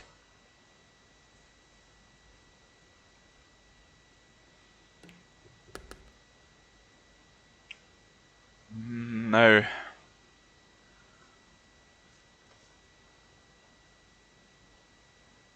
can he draw enough off this 3 ball to avoid the 4? That's what he should be trying. And I don't know whether he can get into it enough with that angle to avoid it. And he's got to probably look at some sort of safety in the 5. Yeah, he's putting a lot of draw to try and avoid. He might hook himself here if he gets this too good. Well, he's got the breakout in the 5. That's all worked out perfect.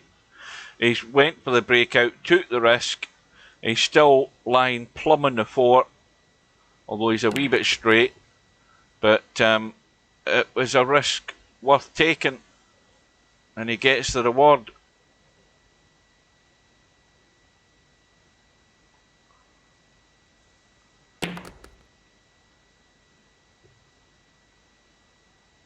And so Stubb, well, provided he leaves himself enough room to punch this 7 in and come around the angles into the table, he should be home and dry. But he's a bit straight in the 6, so whatever he does, he's going to end up closer to the rail. But that's why he's ran through to come out into the table. I don't think he wants to. Does he want to just drop this in and leave a long 8? I'd be more inclined to get around the angles. There's loads of room to get there. You go 3 rails back out into the table, and that gives you a good line on this 8 ball. Now again, he's a bit straightish on this 8. He can still go the draw off the side rail and the punch across here. You've just got to be careful with it though.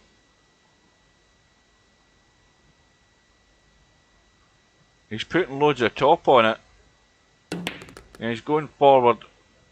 He's going to leave a testy little cut, but this for the match. And this week's Friday night tournament. Or Friday night 9 ball, that is.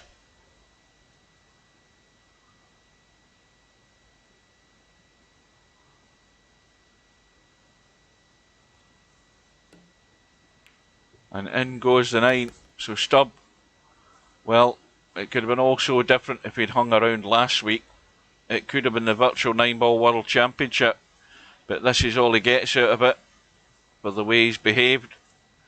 It's Friday night 9-ball this week.